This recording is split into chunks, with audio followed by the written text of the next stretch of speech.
ask you to be with us as we deliberate and discuss issues, and enlighten each and every one of us as we pray.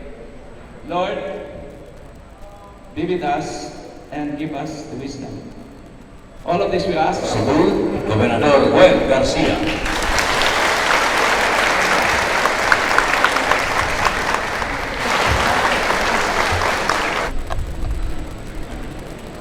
Minahal namong Gobernador Gwen Garcia, insag ikamingawan, gikalipay gyud sa mga Santapihanon ang imong supling pagbisita kanamo.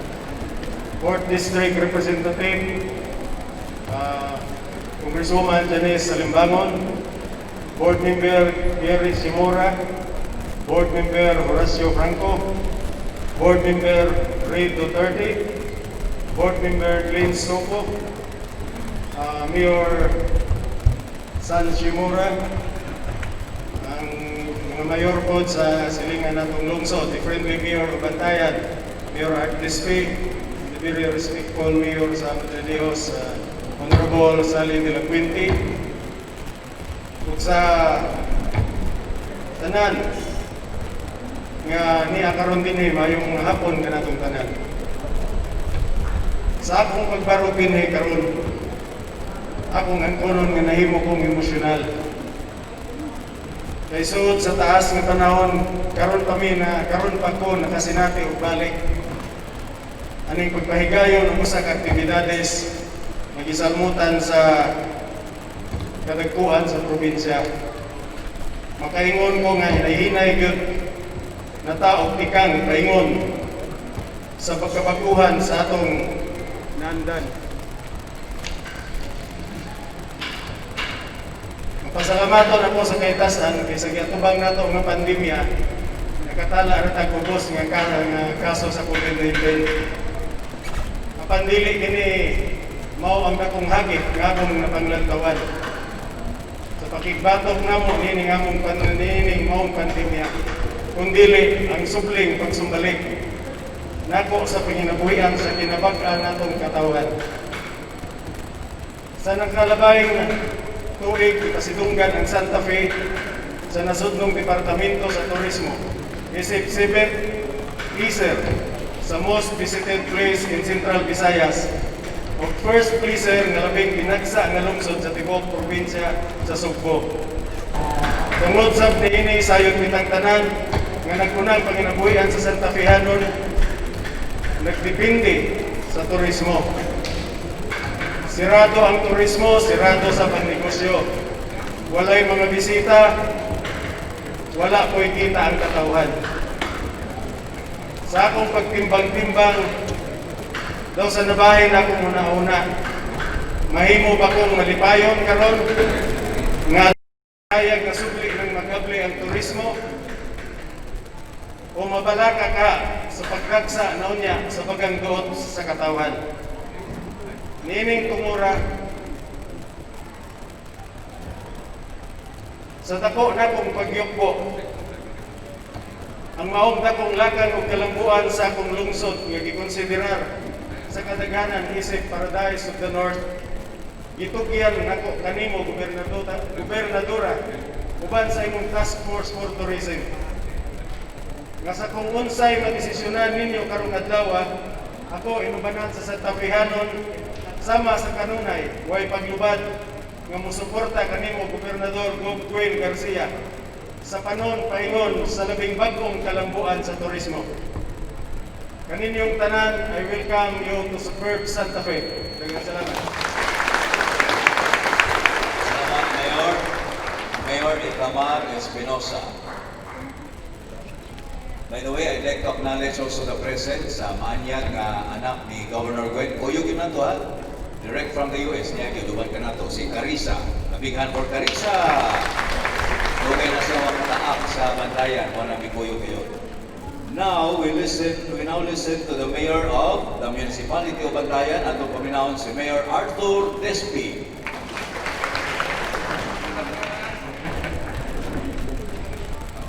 Harap. May hapon sa atong katanan, labi na sa atong gobernador, atong suman, sa mga board member, sa atong team sa tourism.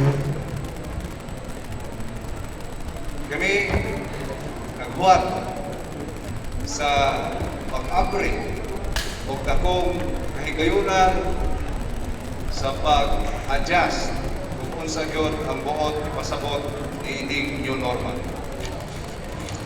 Bisan pa sa among pagpugong nga dili mudako pa ang problema sa COVID-19, amo gyud ipanimuha sad nga mahibalik ang panginumpian. Dili lang sa aton isaligan ng turismo, kung dili kadto usab ang mga kahingugaan nga wa barato matuki. Naghinawag kami nga iniining pagbisita, pagbalik sa atong gobernador, madawat o maangkon nato ang bagong kusog para sa umaabot o bagong higayonan. Daghang salamat. Daghang salamat, Mayor. Ang sunod na itong paminahon, ang lain nga Mayor, kansang lungsod usab-usab sa mga dagsaan sa daghang mga turista. The Municipality of Manila House, atong paminahon si Mayor Salvador Sali de la Fuente.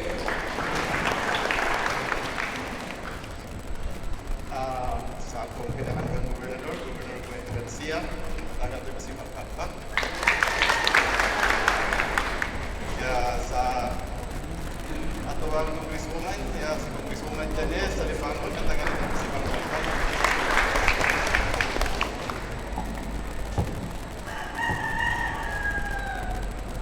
Sa ato ang mga board member, yan ako tagsa-tagsa una para madalita. Niya sa uban nato mga bisita sa akong kaupon nga Mayor Art o si Mayor Tamar, sa inyong adanan, mga pinalanggang kong Bantayanon, mayong hapon sa atong adanan. Well, actually, in my part, layo naman kayo sa Madridijos. Ako sa Kalibay nga diin mo atubang nataani kaya bag-o na to nga kinabuhi gikan sa usa ka kulba nga panghitabo kaya karon kinahanglanon magyud nga mo-open ang atong ekonomiya kay we cannot survive kung dili gyud ta mo mangisog manlimbasog.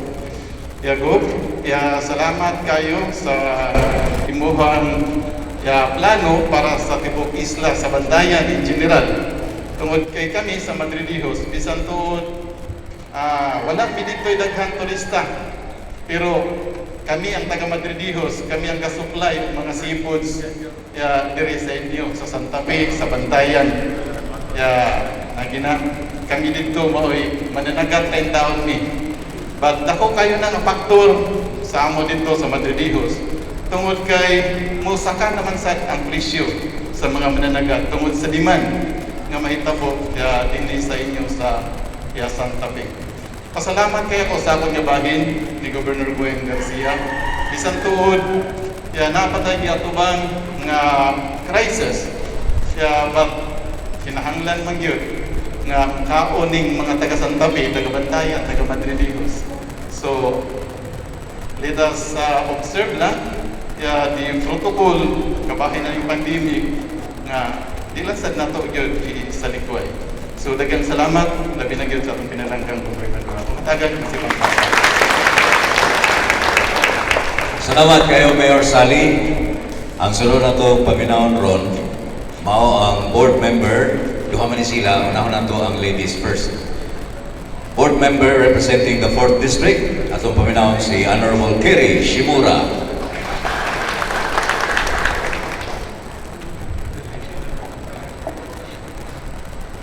Maayong hapon, kanang tanan, dili na lang ako tagsa-tagsaon ang mga bisita nga naa diri karon, kanang tagsa-tagsa naman to ganiha. Kay balo mo nga isod kayo ni atong giatubang nga crisis karon, ang kaning pagtunog lang daan sa mas no, isod na kaayo. Di na nato makita ang ato ang mga pahiyong Pero despite man nga sa kalisod sa pagpangita o kwarta, kay wala may mga trabaho, tirado ang mga resort, pero kinahanglan ta mo move on, dili ta magpadayon sa atong kahadlok aning COVID-19. So, mao nang diami karon kuyog ni Governor Gwen. Dako kayo na kong pasalamat sa atong gobernadora nga siya yun mismo nga nangusog ani nga ipabalik yun nato paglambo ang atong ekonomiya o ang turismo kay siguro di ba kung kita mamatay sa COVID no, pero mamatay na sa gutom kay kung may trabaho ang mga tao. So, para na po, kinahanglan tang move on, follow lang ta sa mga protocols, sa safety and health protocols nato, dili maghadlok-hadlok o unta kita tanan magtinabangay o magsinuportahay para ang kaning ato bang karon ato gyud ning malampasan ang hagit aning coronavirus. So, daghang kay salamat ug maghapon ka natong tanan. Salamat, Board Member Gary. Lain na itong paminahon is another board member representing the 4th District, Honorable Horacio Paul Franco.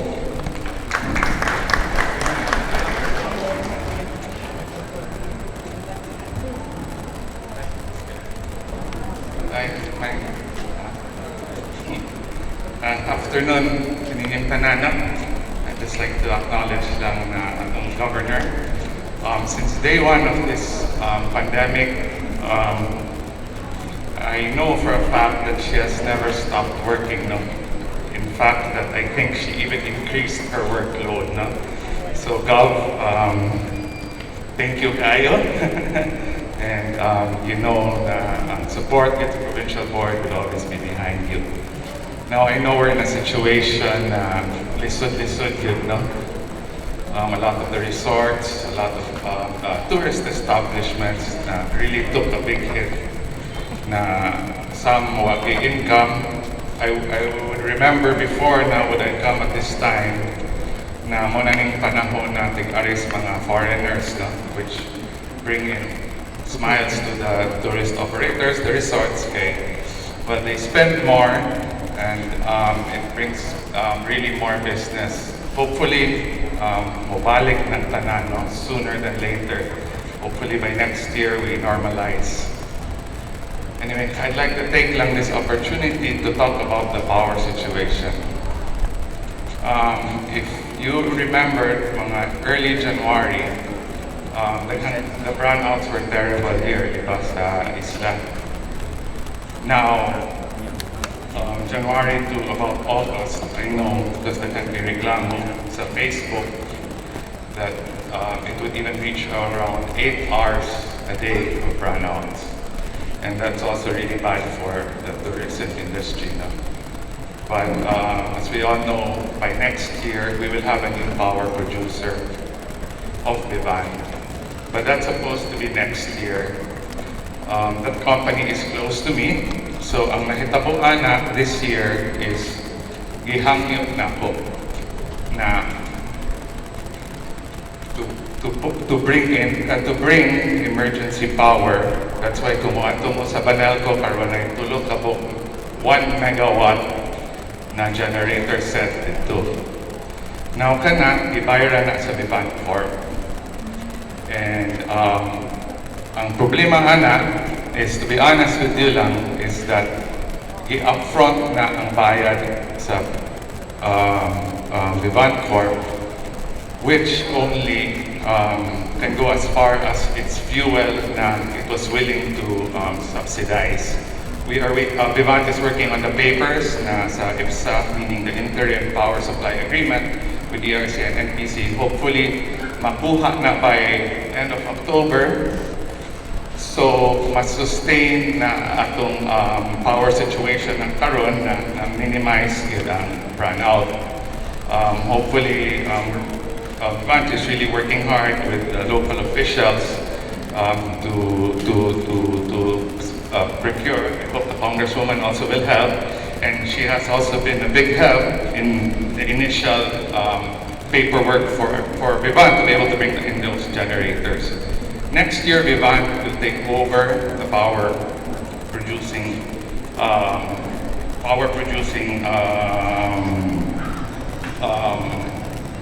to produce the power here for the island of Bantayan. they're going to put 24 megawatts of power. So I can say that by next year, August, wala na kita brand out. Kung na brand out, saan na ginas panel ko? Karoon di man na sa panel ko, saan man na before. Bitaw.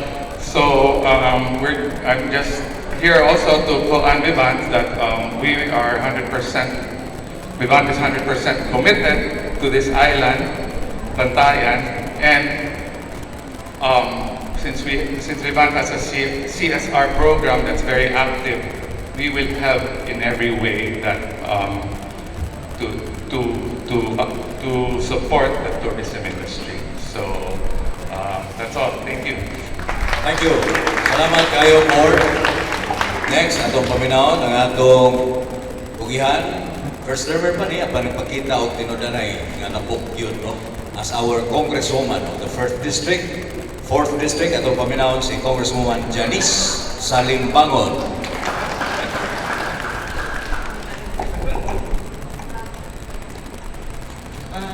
Sa atong pinalanggang Governor Gwen, sa akong tulo ka mayor nga ani may karong hapunan, dinan nato i-mention no, kay I'm sure ilan mo ani nila, ang mga board members, atong mga bisita nga uban ka nato karong hapunan, o sa mga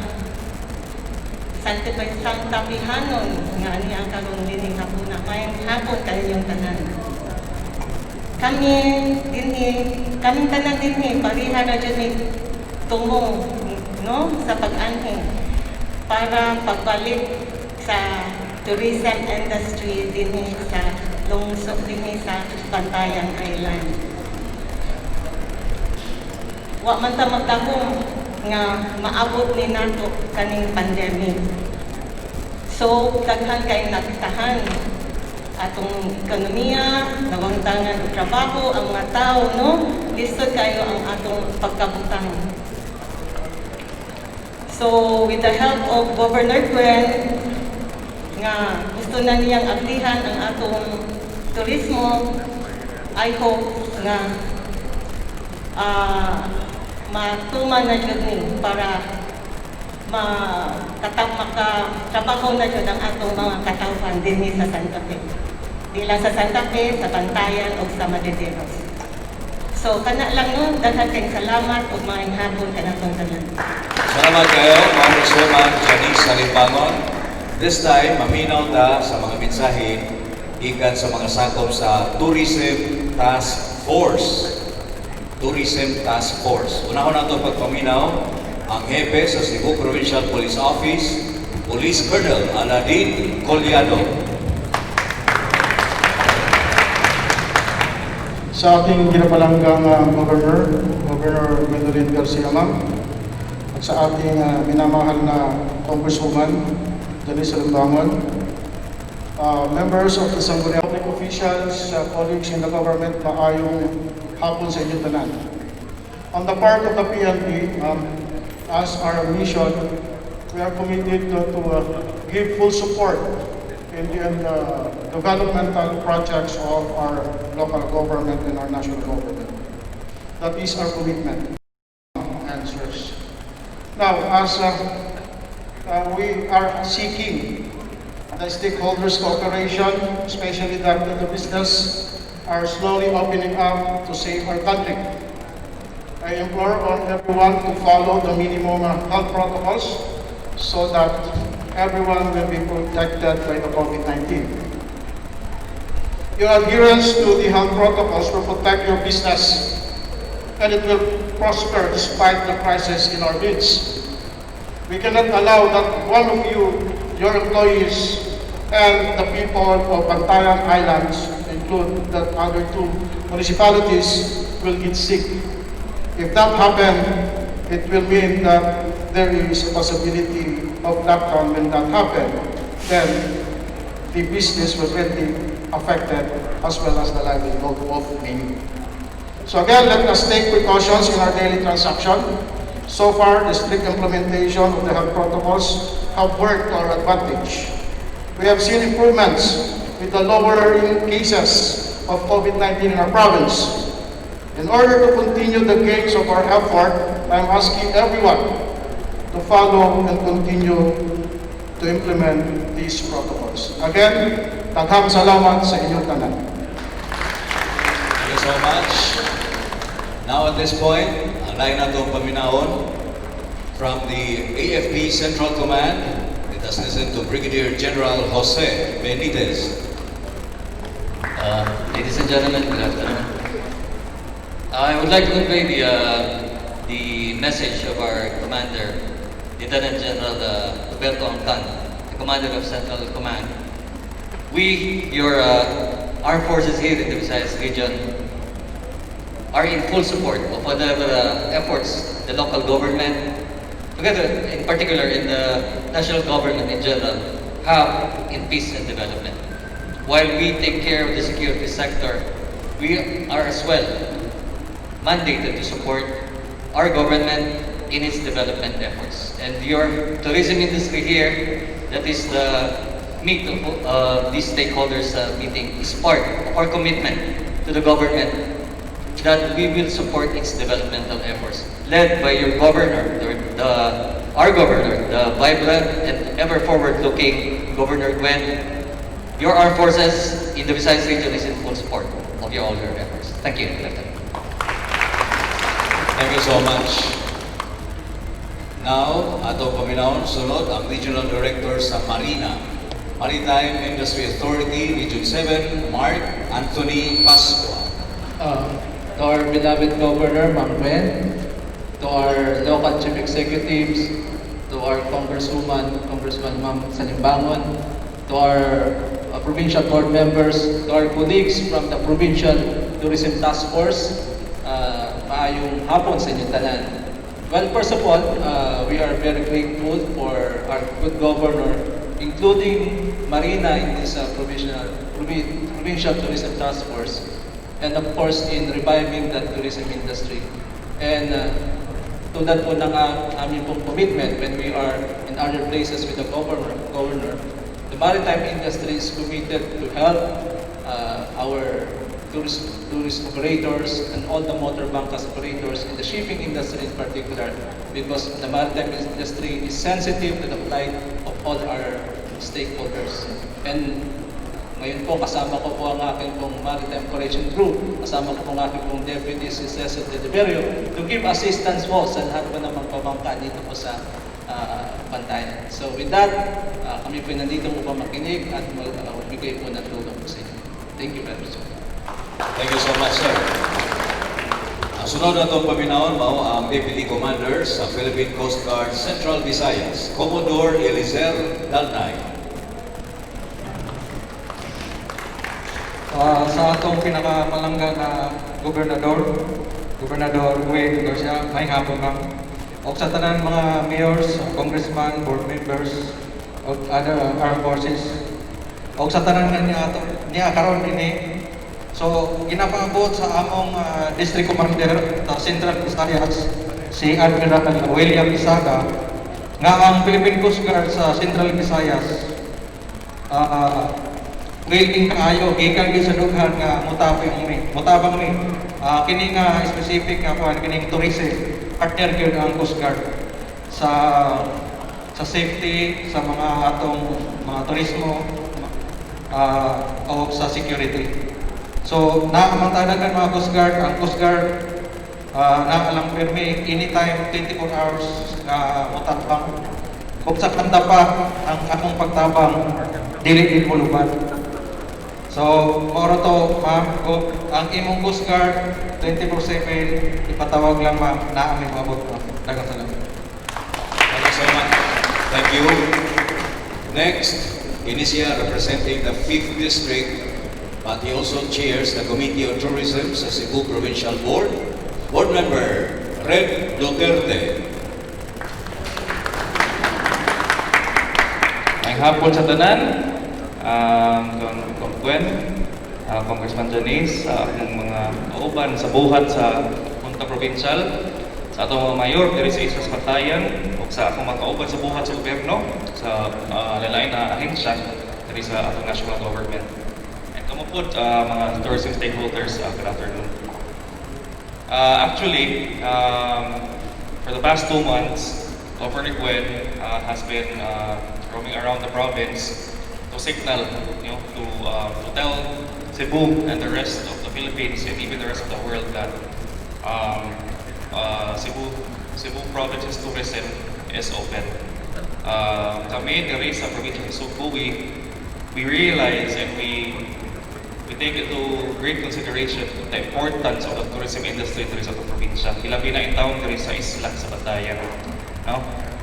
Sa akong distrito, sa 5th district, we also have an island dito, ang Islas Camotes, no? San Francisco, Oro, Tudela, and Pilar. We were also there, no?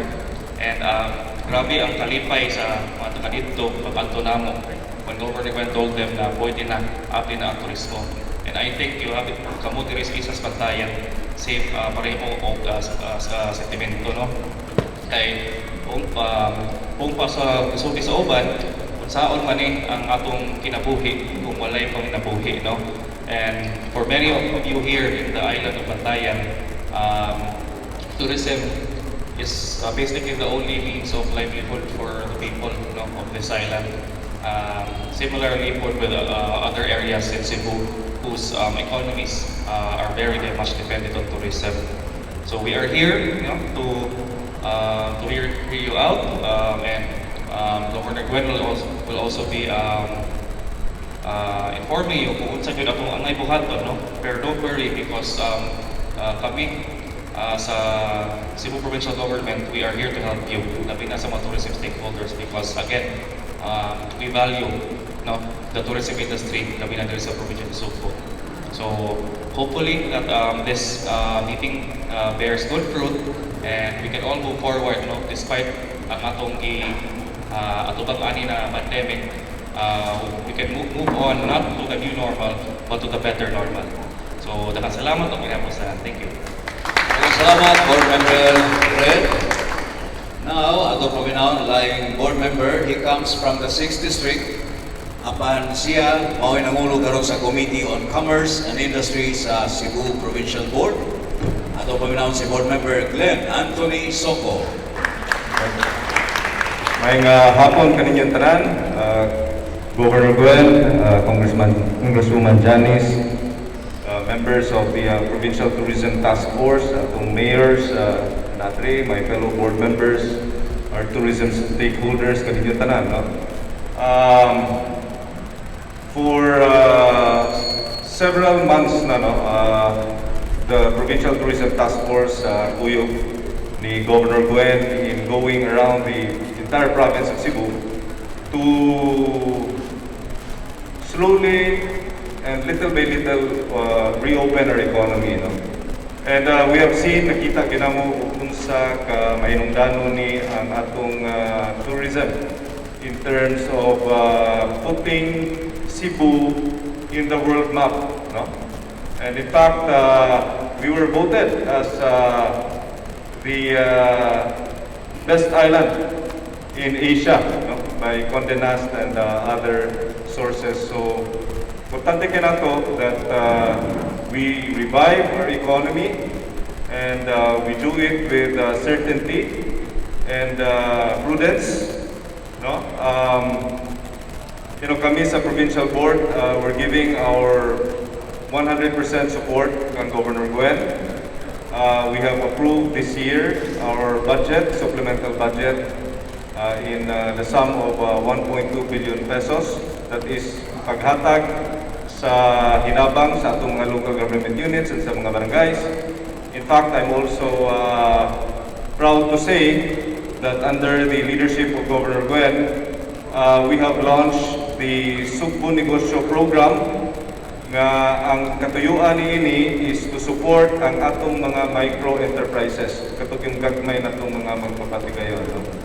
So dunay mechanics niya na, and this program is coursed through namo mga board members. So doon na mo yung mga questions niya na, just approach your board member nga assigned rin. So we'd like to say that we are here. We would like to support the island of Bantayan, the 3 municipalities diri sa Bantayan. And kami sa provincial government and the provincial board will do everything that we can to support our tourism and likewise reopen our economy and go back to normal the soonest possible time. Daghang salamat ug may hapon. Daghang salamat, Board Member Gwen Soko. Now, atong paminaw ng atong OIC Provincial Director sa Department of Trade and Industry, Rosemay Viñanola. Sir Sam, may hapon sa tanan, Governor Gwen, ang pinangangkang Governor Gwen Garcia, ang atong mga congresswoman sa Limbangon, atong mga provincial board members, atong mga mayors na nakaroon, ang mga members sa Provincial Task Force, ang tourism stakeholders na nakaroon, may hapon sa tanan. Kami sa Department of Trade and Industry are committed to support the programs of the Cebu Provincial Government in order to bring back the economy in the Cebu province. So we hope you will take the challenge of opening up the tourism activities here sa Bantayan Island. We will continue to assist our micro, small, and medium enterprises through our negosyo centers. As of today, we have already assisted about close to 600 who have availed of our services, and we hope that more will be able to visit our negosyo centers so that we will be able to bring back the economy of our Cebu province. And ora na, and thank you very much, and good afternoon. Thank you so much, Director Viñanola. Of course, ang Department of Tourism dini sa Region 7 naku kayong papel nini atong bukas pagbalik sa turismo.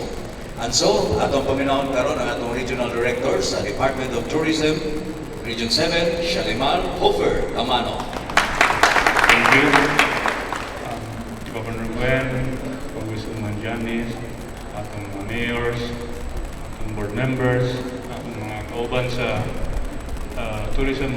Provincial Tourism Task Force, atong stakeholders, the 3 towns of Bantayan Island. Maayong hapon atong tanan. So, the Office of the Governor, led by the Governor herself, and Task Force have been meeting for several months already. And then we provide advice to our good governor, and the province came up with protocols, no? I think 3 months ago. Comprehensive kayo ning atong protocols nga gi-issue sa province.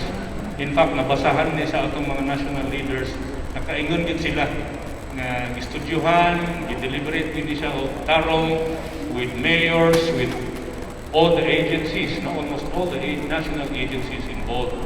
So we thank the governor for designating DTI 7 and DOT 7 as her vice chairpersons in this task force. Nevertheless, di ka lihok og tarong without the support of the national agencies, no? As members of the task force. So we were here, I think, January or February for Suroy-Suroy, and we are happy to be back. And we are eager to listen, no, to your inputs. We will take note of your inputs, and surely the Governor again will call a meeting at the Capitol after we hear your stories and recommendations. So, daghang salamat for attending this afternoon's dialogue. Thank you. Okay, salamat kayo, Director Camano. By the way, there's an open forum later. So, kung sa inyong mga pangutana, at least matubag sa itong mga kadakuan niya sa tubangan. Now, panahon na nga maminaw ta sa mensahe gikan sa atong inahan sa lalawigan sa Subo nga ang usa gyud sa mga priorities kini ngayong pagpalambo sa turismo.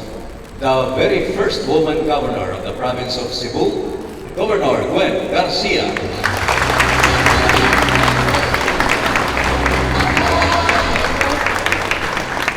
Daghang salamat, kalihog-kalihog. Maayong hapon atong tanan. Sa atong pinalanggang Congresswoman Janice, atong mga board members, Board Member Kerry, Board Member Rasi, Board Member Reb, and Board Member Glenn, atong mga mayors. Of course, our host mayor, Mayor Tamar, Mayor Sally, Mayor Art, and Mayor San Shibura sa Bantayan. Atong mga heads of the different national government agencies that are members of this task force, and most of all, ang atong mga stakeholders. Maayong hapon, kanatong tanan. Una sa tanan, magpasalamat ko sa madasigon o mainiton kaayo nga pagdawan ka namo, pag-abot yun kaganina, gikan pa sa pier, hangtod sa matag barangay nga among maagian, matag puro nga among maagian. Tuwa ang mga tao naglinya. Nahadlo ko magipalinya pa to, pero matod ni Mayor Itamar, nanggawas na kuno, kay gimingaw na kuno kaayo nga makakita balik sa gobernador. Salamat kaayo, Mayor Espinosa.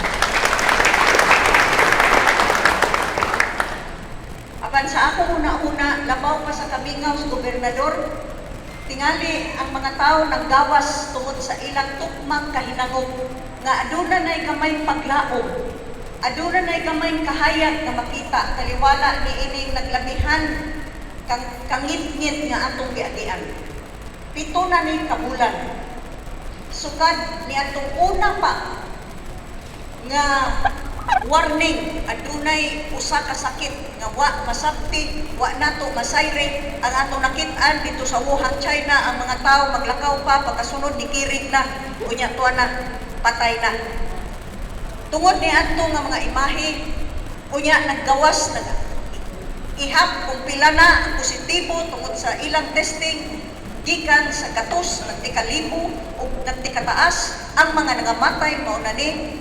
Unya ni ato nag-Espanya, kurting daghanan nangamatay ni atong Italia o sa uban pa. O matag adlaw, matag oras, makita nato sa telebisyon, mabasa sa tanan nga pamantalaan.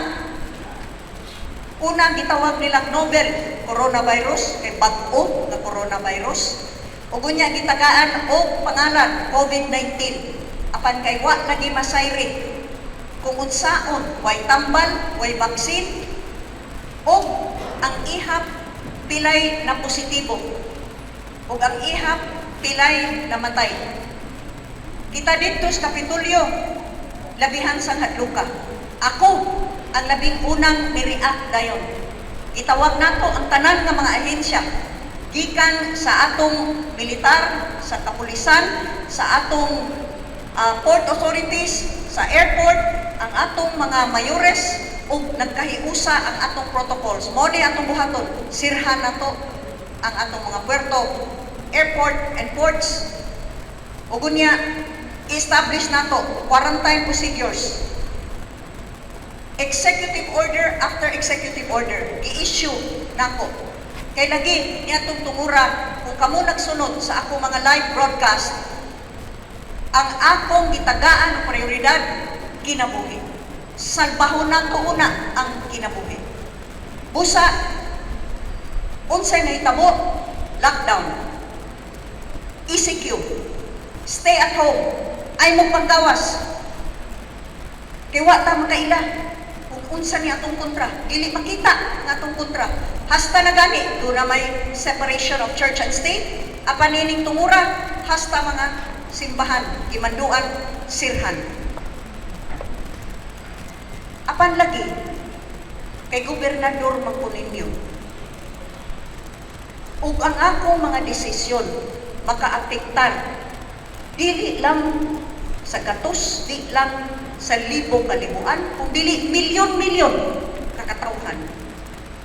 Nan dako usab nakong tulubagon, tun-an ang mga datos, samtang nagpadayon ang mga adlaw nga milabay, nag-ihak ta pilay nahimong positibo, pila ang mga namatay, pila kanang gitawag kay daghan na tagbag-ong bokabularyo gawa sa protocol na anay symptomatic, na anay asymptomatic, na anay mga immunodeficiency or immunocompromised, ay daghan na tagining result. At naning gitunan tanan. Ako, kada adlaw halos wa ko'y katuog nagtan-aw sa mga datos nga mosulod. Isiguro nato nga mosulod ang tanan datos gikan sa tanang mga lungsod ug dakbayan sa probinsya sa Subo. Gawas niya na, nagbasa ko, dali makaining Google. Makakuha makastanan informasyon. Sige na lang ng Facebook, kay kanang Facebook ra ba, share, sa wa pagali nabasa. O niya katuwa nakabasa, i-share po niya, dayon react, dayon comment, sa wa kasabot. Apan ako, ibasa na ko ang tanan available information samtang ang matag adlaw milabay. Sukad ni atong labing unang taho nga doon tay labing unang positibo nga kaso dinhi sa Pilipinas nga tagagawas. Ugo niya nagsugod ang labing una natong positive case dinhi sa Subo, giingon Mandawi City, apan sa pagkatinuod na admitted sa Mandawi City, ugo niya taga Cebu City. Down. Nag-una ta, enhanced community quarantine.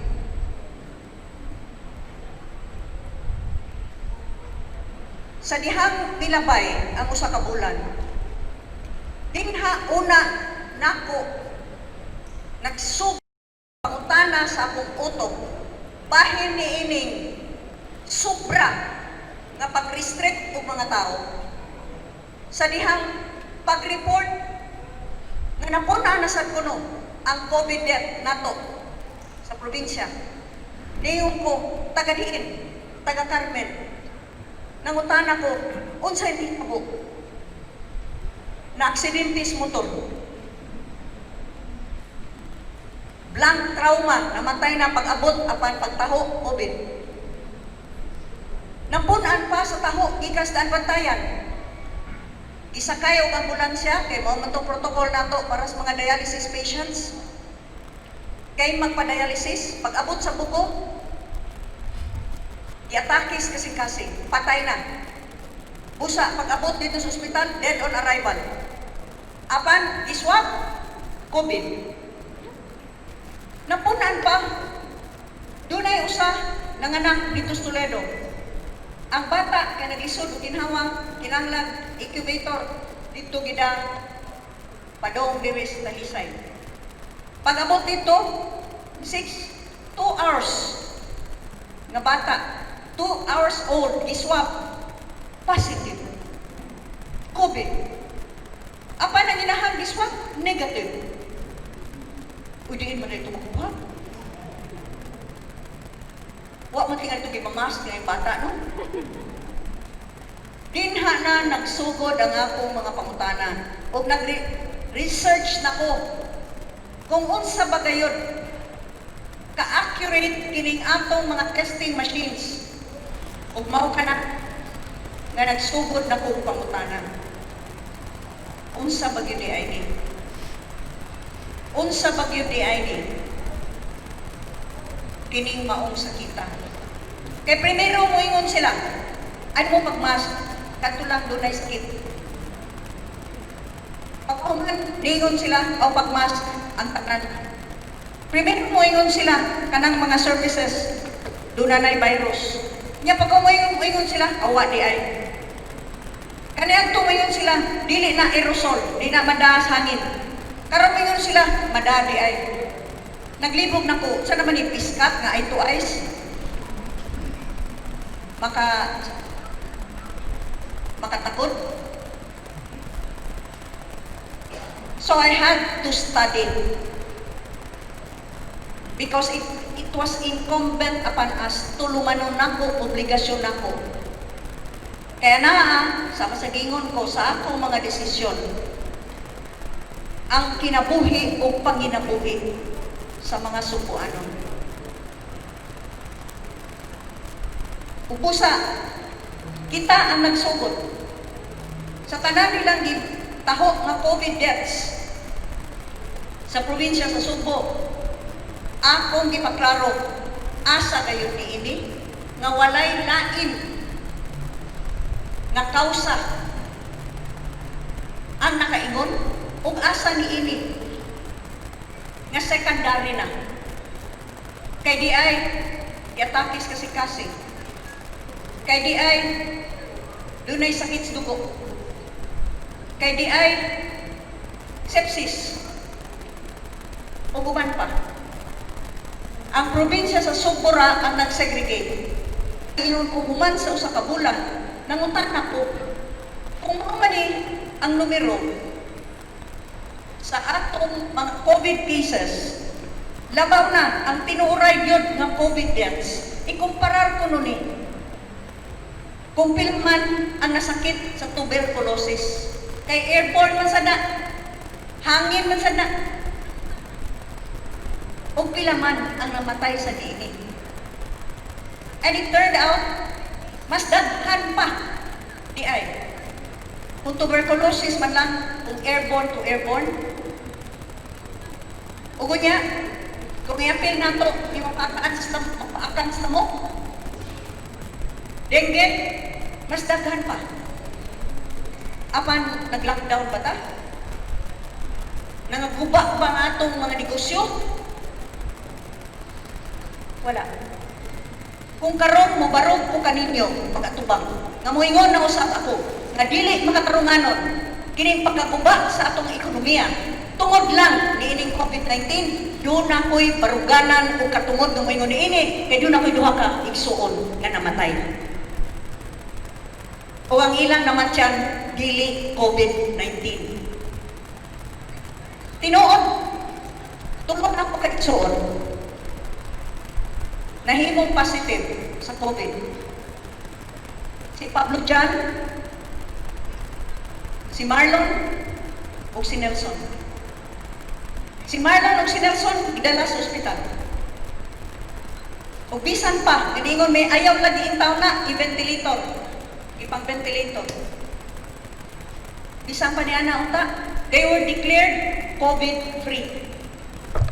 Apan lagi, iwa man pagawasa.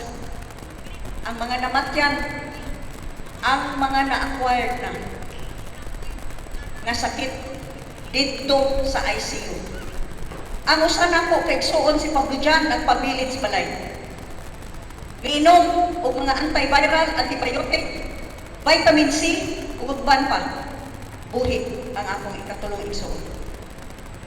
Busa, I don't think anyone can accuse me now that I am making light of COVID-19 because I have suffered through COVID-19 and I continue to suffer. I have lost 2 brothers. And I continue to suffer as governor when I see the suffering of the Cebuanos precisely because of these restrictions that have been imposed for COVID-19. Kay mas daghan pa ang mamatay sa gutom kaysa niining COVID-19.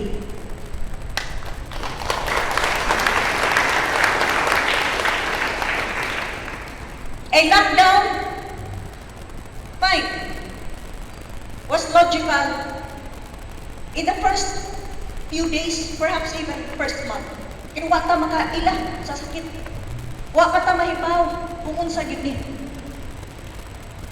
Apan sama sa atong nakit-an. Right now, even in the province of Cebu, ang atong statistics nagpakita, padayon sa pag-ubos ang atong mga positive cases, we are down to almost a little over 300. Niadtong Agosto, 600 ta. Positive ha. Di ta magsigig ihap ni anang total. Kaya ka na mo ingon, hala, 5,000 na ka na-tested nga positive. Maguna-una ni mo 5,000 na mga zombie ng tutuyok din sa buong probinsya. Ang atong tanawon, ang active case, hay man gyud niini ang karon kay daghan may naka-recover. Daghan may naka-ayo. Kibaw amo nang i-post sa Subo News. Atong September, ang atong recovery rate was 85%. Karon we're up to 87 or 88%. Ugo niya, niining 300 kapin. Kapin 80% asymptomatic. Kaya lagi, sama sa giingon ko, mismo ang inventor ni ining RT-PCR nag-ingon, ayaw mo magtuo nga kanang matesting ni anang maong machine, COVID-19 ra yun. It can test 94 other viruses. Muna, nataas kaayo. Sa atong mga positive cases karon or active cases, ang atong gitawag na asymptomatic. But we are proud following protocols. Oh, napitay uban, ato na sila nga gi-quarantine. Kay positive lagi. Nya bisita ako niya utong kay lantan. Mapta na lang katong siriyas, wag niya po symptoms pero positive. 87% of our active cases right now are asymptomatic. Og sa nababilin nga balanse, 1.9% lamang ni ana ang moderate to critical.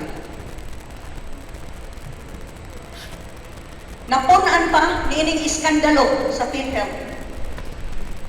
Nga naman, karon pa sa iyo mo aning PhilHealth na ay kasayuran mo aning mga ospital, PhilHealth card carrying member ka, magpa-treat ka, paon to ang bayranan sa PhilHealth, di ba? Sa inyong bayranan. Kami, ang probinsya, nagpadagan man o upat ka provincial hospitals, 12 ka district hospitals. Magpa-reimburse may anak, reimbursement na. Pero kinirang COVID-19, i-advance ka na sa mga ospital, ang ilan na lang buhaton, i-liquid. O kinira. COVID-19, o pinakadagkong packages. Kung COVID suspect ka, isuspitsahan lang. Nga natay COVID, 160,000 ang ilang pa-liquidate. Kaya mo naman ang package. 160,000 for COVID suspect. Doon ako'y consultant sa probinsya Suko. Hilangtan, giubog, gisipon, ikuha ang test na ospital. Wa pa man nagawa sa resulta.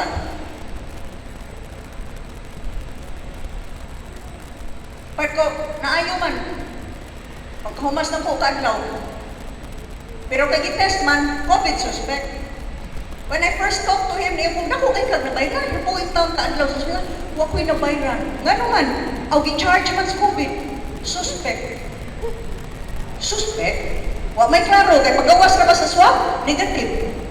O suspect, o suspitsa kang tinuod, o suspitsa kang di tinuod. Muna, ini COVID moderate, 400,000 na. Doon ako'y igagaw, pero ang apelido, Esquadro. Wa may Gwen Garcia. Isipon, giubog, hilangtan. I-check-in, anak maong hapong ospitala. I-testing kaduha, negative. Gi-x-ray kalima. Clear ang baga. Kaya mo puti mata na. Apan, bisan pa man niya na, ipainom ang remdesivir. Iprotesta in town. Nga nang painom ako ninyo. Negative lang ka akong test. Inyo nga may ko sa kong baga. Inom lang yun. Kaya ron, pag-check out, kaya mo gawas mo yun siya. Ang charge na ito, moderate. Painom na mag-remdesivir. 400,000 na ito.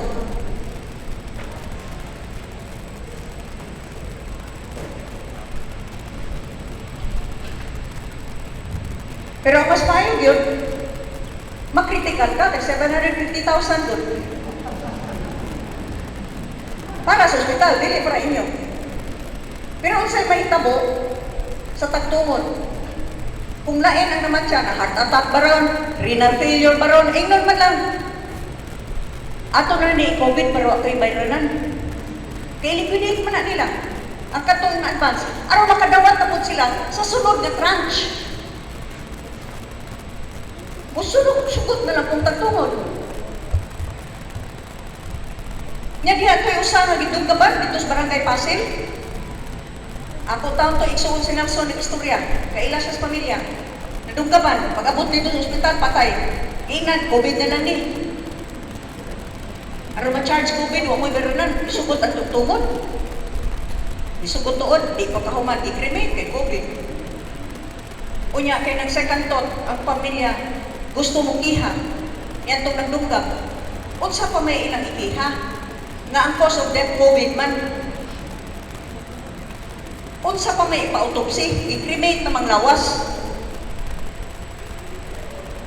I was the first to talk about these scandalous acts, which occasioned the opening of the Senate investigation on this PhilHealth scam. And we are in the midst of all of this. 7 na kabulan ang nilabay. Siyaro naman sad, wa paghihapon tay data, bahin ini. Wa paghihapon ta kasabot, ambot lang sa uban. Nga magpadayon gihapon sa pagbalik-balik og sulti sa susama ng ipanulti sa una nga ako ang labing istrikta sa tanan. Ako mo'y labing unang ni order sirhi ang atong airport, sirhi ang atong mga ports. Mo ni ang atong protocols. Butan tag mga border controls. But ako sad ang labing unang niingon. Sobra na ni. Sakto na. Iko na. Kay ang mga kinabuhi dili makapadayon kung walay panginabuhi.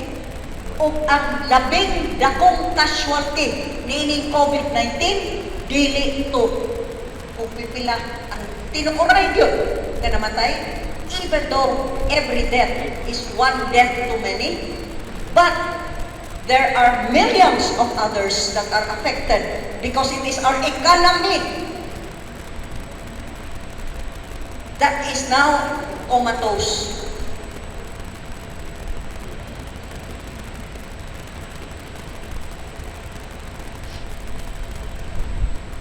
That is why I must fight for our economy to get back on its feet. And I have the right to say so. I lost 2 brothers. Not because of COVID. They were both declared as COVID recovered. That is in both death certificates. Unsay namatya nila? Ang handling after COVID, when they were forced to continue to stay in that hospital. And they acquired, one died because of pulmonary embolism, the other one because of ventilator-acquired pneumonia. It is the handling of COVID-19 that can cause deaths. Mautong libo-kalibuan ang nangamatay primero dito sa Italia o sa uban pa, kay gidiritso ventilator. Kay wa pa masabti, unsa ning sakita. Apan karon pila na sad libo-kalibuan ang nangalibreng naras balay.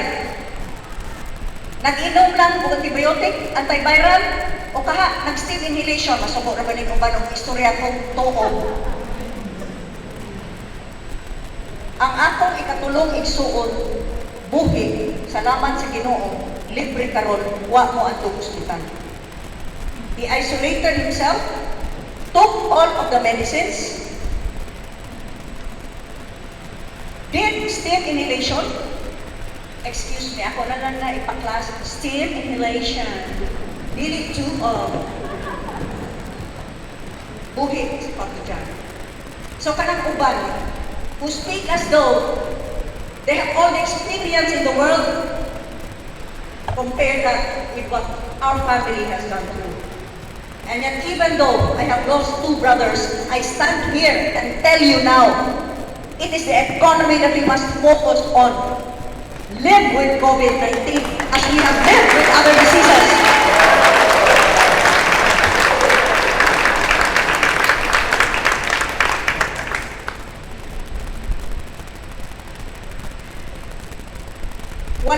musaad ang Ginoo nga perpekto ning atong kinabuhi dinhi ning maong kalibutan.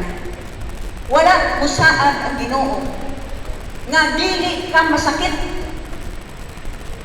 Wala musaad ang Ginoo nga di ka matakdan og sakit. Ang giingon sa Ginoo, lihok tao kitabangan kamo. Suggestions, dili nga magpalit mo remdesivir nga tag 80,000 ang tablet. Sa dihang doon na nireklamo, ginaog og 10,000, aw lain-lain di ay inat-inat ang presyo ana. Unya kato akong igagaw gipugos og painom og remdesivir. Kay aron maka-charge sila 400,000, 20,000 ang presyo. Usab-usab di ay.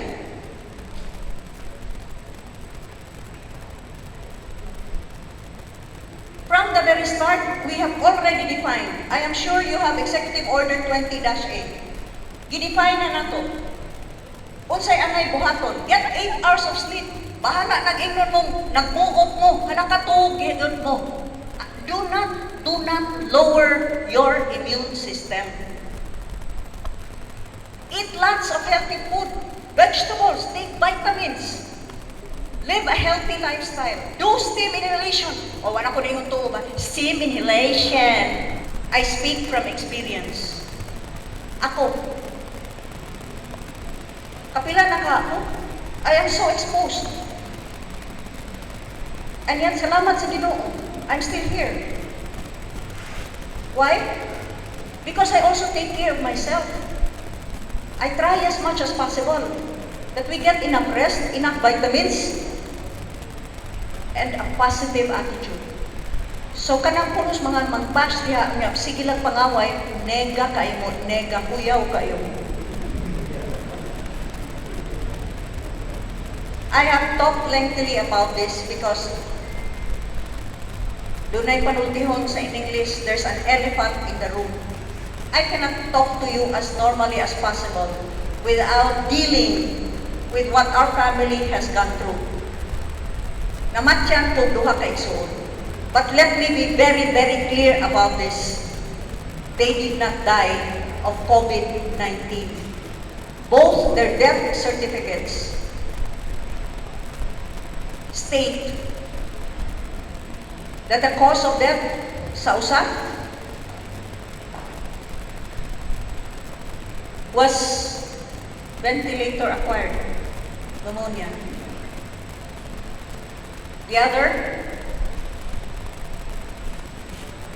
was pulmonary something. Oh, muna. Latin. But that is clear. They were transferred from the COVID-19 ICU because they were declared the virus had already gone out of their body and transferred to a regular ICU where they acquired all of these infections. And so I am here to tell you, our enemy is not COVID-19. Our enemy is hunger. Our enemy is poverty. Our enemy is a very sick economy. And our enemies are those that continue to peddle the same misconceptions that we had at the very start when we did not know any better. Tinuod, tingali sa tibuok nasod kaniadto sa pagsugod gyud ani ako'y labing strikta nga gobernador. Ako'y labing una nga nag-imponer og mga restrictions. Gisunod pa gani ang ako mga executive order sa uban. O kung ganahan pa ko nga magpadayon kong diktador, kaya mura kong diktador, ako na'y nagbuot ninyo. Stay at home, di na mo magawas, padakot ta mo. Tinoon na, di ba? With the help of all the military and the PNP. Kung ganahan pa kayo ko, kaya magkaribit lang power, makapadako benis mo, makapalimpong benis tao, kung nalimpong pa ko, magpadayon taoy. sa atong pagkastrikto kay mura ko daan ni Ginoo. Ako kay magbuot sa inyong kinabuhi. Apan gipili ko ninyo kay misalit mo nga akong buhaton ang tanan nga mapaarang-arang nako ang inyong mga kinabuhi o panginabuhi nga atong mapanindot o balik ang probinsya sa Sugbo. Dako kay na nga responsibilidad. Dili ko katalikod, anak. Ug mao na nga ako sa labing una nga miingon ego na. Di na ni mao, and I will challenge anyone to debate me because I have studied. I have studied very, very carefully all that has happened on both sides. Ako na ning gitun-an tanan. Ug kamo mismo sa inyong kaugalingon na nakita sayod mo niini. Nang hinubra ang atong reaksyon sa usa ka sakit, samtang ang ubang sakit gani dili sama ang atong reaksyon. Tingali masabot unta sa una pa pagsugod nato kay wa man lagi tumainit. Apan pito na ni kapulan, kasyaro naman sa bulukan nato. We have the numbers to show just what is the mortality rate niini. And kadto pang mga gilista nga deaths, daghan pa kaayong dili yung tinuod nga COVID. Kay COVID ka na lang ni, aron way viral.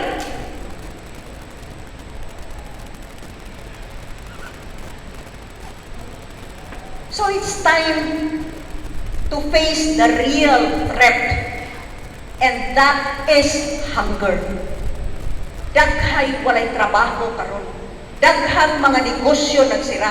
Kamo, mga resort owners and operators, pila naman mo kabuan nga way nag-check-in? 7. Unya, kato mga nagtrabaho sa inyong mga resort, syempre, ang mag-inyo maintain. Di, wa sa'y trabaho. Unya, mga pamilya, at itong mga nagtrabaho, asa na ito pa ingon? That is the real threat right now. Kanang uban, wa mo mawadi. Unya kining uban nga saba kaayo nga gusto ipadayon gihapon ang paglisod sa mga tao kay feeling great sila. May man mo kay padayon inyong sweldo. May man mo kay naay padayon inyong kita. Ang uban pa plus 50% pa kay hazard pay god.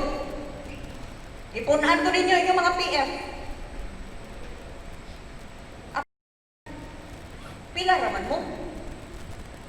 Ikumparar sa milyon karon na nag-antos din sa Subo. And so I tell you now, I am here, back in Bantayan. Bangayo kong dispensa na dugay ko ganhi, nasayon mo sa naitabo sa among pamilya. Nag-andam na mo, sayon ko. Atong milabay nga bulan. Apan, mao gito itaon. Ilabihan kalisod ang among giagian. Apan ni ako to tell you and to sound the clarion call that Bantayan Island and the municipalities of Santa Fe, Bantayan and Madrinejos are open for the tourism business.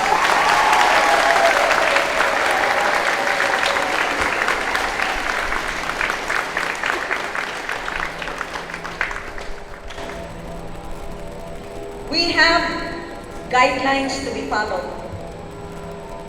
Sama sa inyo nakitaan, niana, na ay mga air purifiers. We are encouraging the wearing also of personal air purifiers, the use of the UV, ultraviolet sterilization masks that kills all bacteria and viruses, nilang kay COVID. That ensures a much cleaner and safer environment. For we have certain guidelines to follow. First of all, you need the certificate of authority to be issued by the DOT. Na-issued na tanan dire RD. O, ubay-ubay naman ninyo ang i-apply, na-issued na na. Ang musunod ni ana mao ang mayor's permit. after which the provincial government will be issuing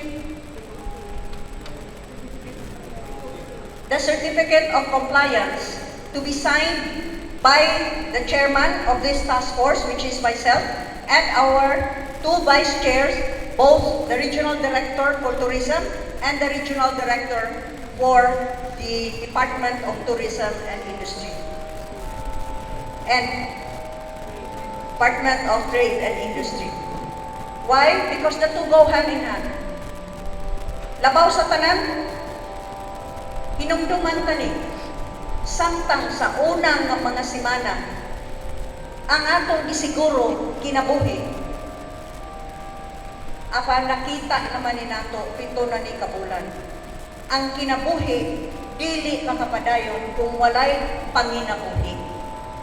Mauna nga tabangan gayon dato ang atong tourism industry.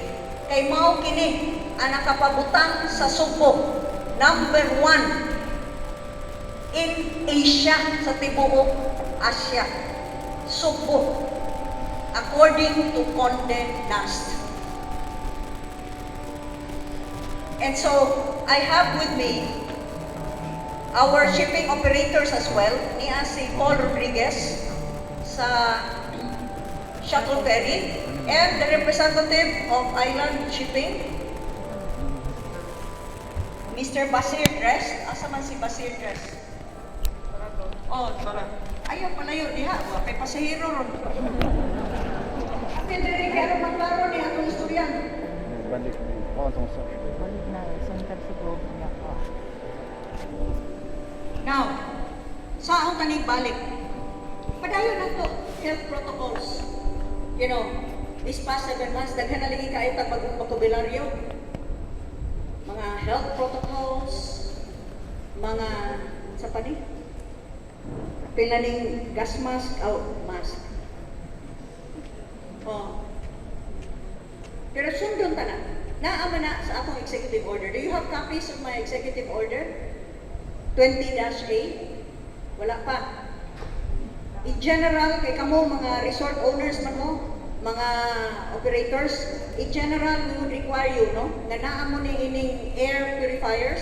So, let us protect ourselves that way. Ako, I've been wearing this. Sukad pa sa pagsugod sa pandemya. Marso pa ko nagsigigamit ini. And kaluoy sa Diyos, diya pa ko buhi ako. Ingon sad sila nga, the more ko no musulog mo ani, mabata-bata inyong now.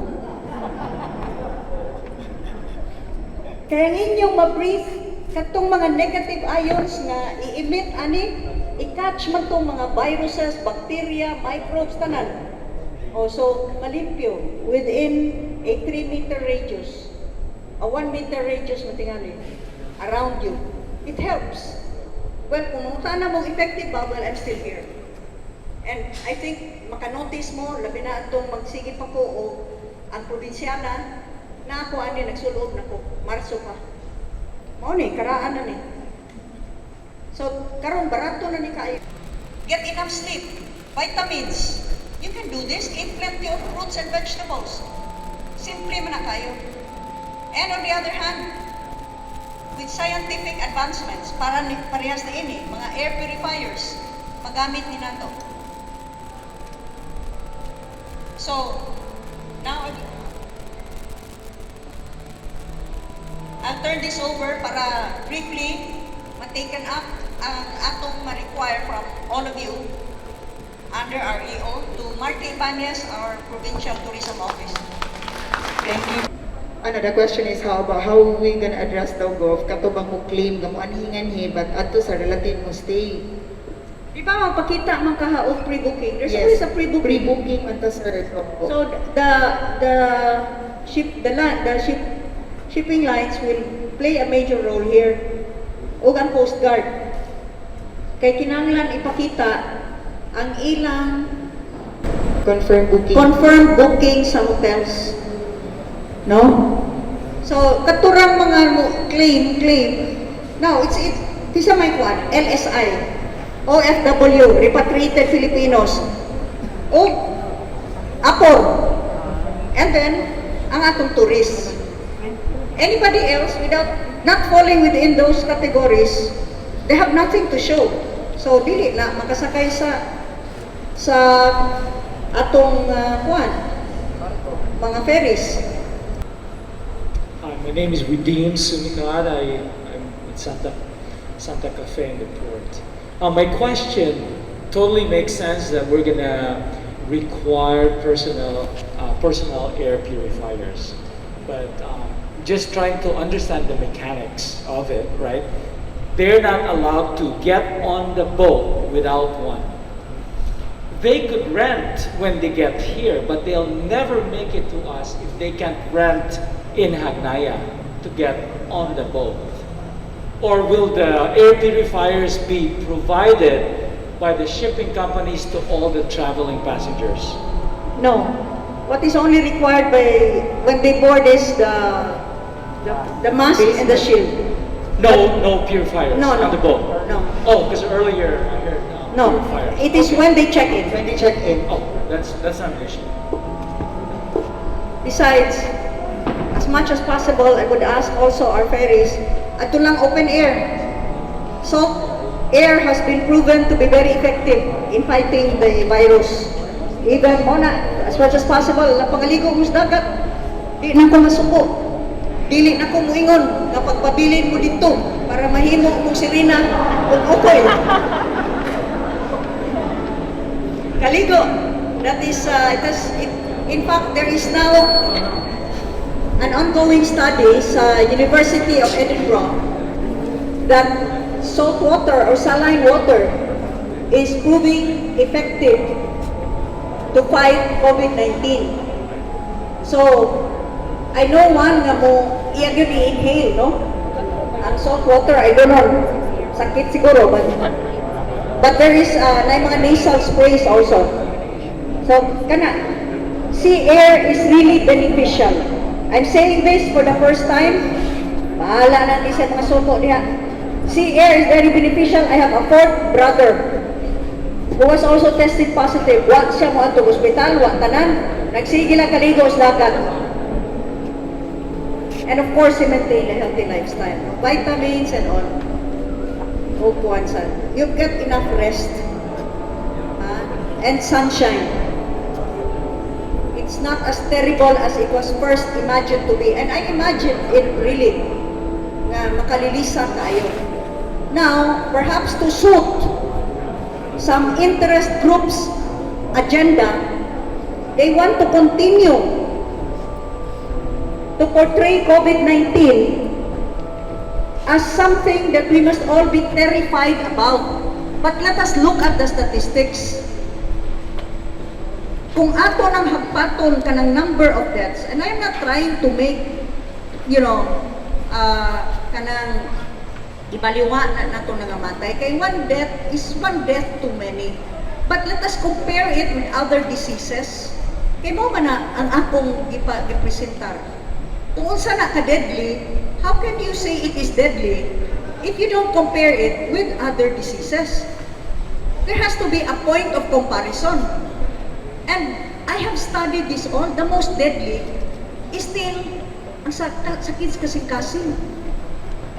And then renal failure. Diabetes, kay marap mo ka. Unya, wa man lagi mo i-quarantina sa asin. You can still ask. Statistics karon sa Department of Health, what are the 10 top causes of death in the Philippines and even in the world? Right now, that top cause is still tuberculosis. In 2018, it was 1.8 million.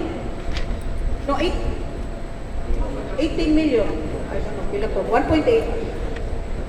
You can look this all up na man tanan nga data. And recovery rate in the Philippines at least, or even in Cebu, it has shown that it is a highly treatable disease. Because recovery karon sa atong, I think you can look it up sa Subo News, recovery rate nato ron is running 88% or 87.3%. So yes, let's continue to be careful. Di po kay burara ta tayo. But the most effective way, and as I have been saying this, even maybe 3 months ago, build up your immune system. Ayaw sad mo pag-abusar sa inyong lawas. Get enough rest. Get enough nutrition. Get enough vitamins. Maintain a healthy lifestyle. That's really the way to go. And you ask me, who are you to tell us this? Well, I'm still alive, am I not? And I've been saying this as far as 5 months ago.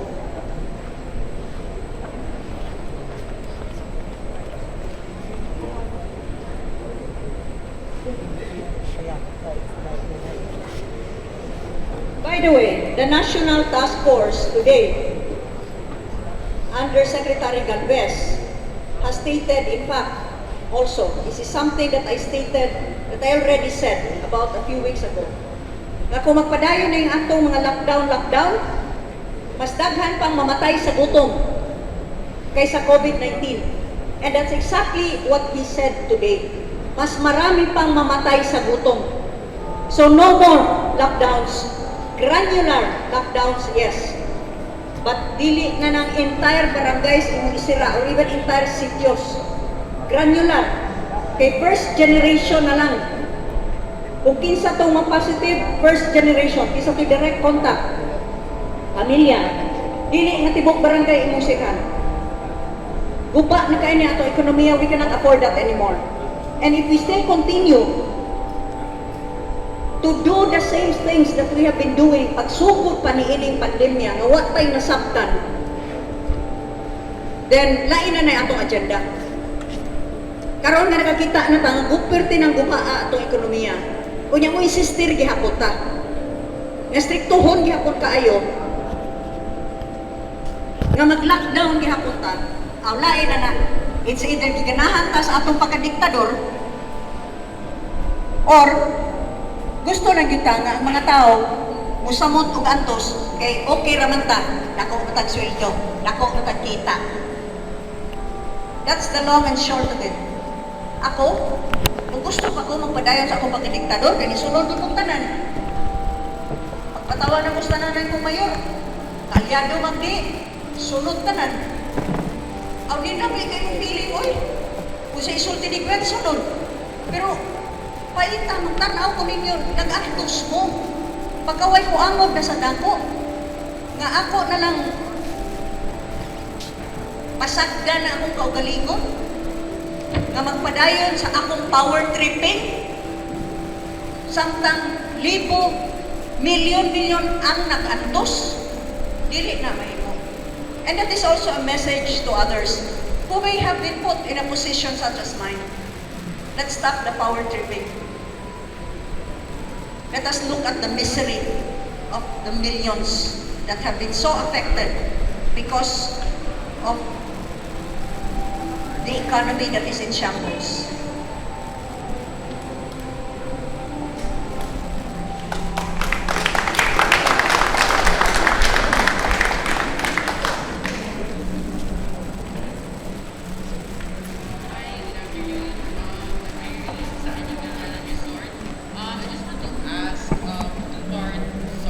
Two-part question. First is, on the way here, we still encounter now checkpoints, which of course you can understand the community court, but not... Louder, Oh, please. louder? Yeah. Okay. Yeah, that's okay. Okay. So, with regards to checkpoints, let's say pwede mapakita sa mga guests so that they could pass kayo sa Bobo, we still encounter checkpoints, I understand. Okay. Yes. Yeah, well, this was also really a problem encountered by even our board members in Bugog, kanina. Even our board members were subjected to very strict scrutiny, when in fact, the general agreement already was, the checkpoints are there, but you do not need to be that strict because the entire province is under MGCQ. So I have asked Colonel Poliado, please answer, Colonel.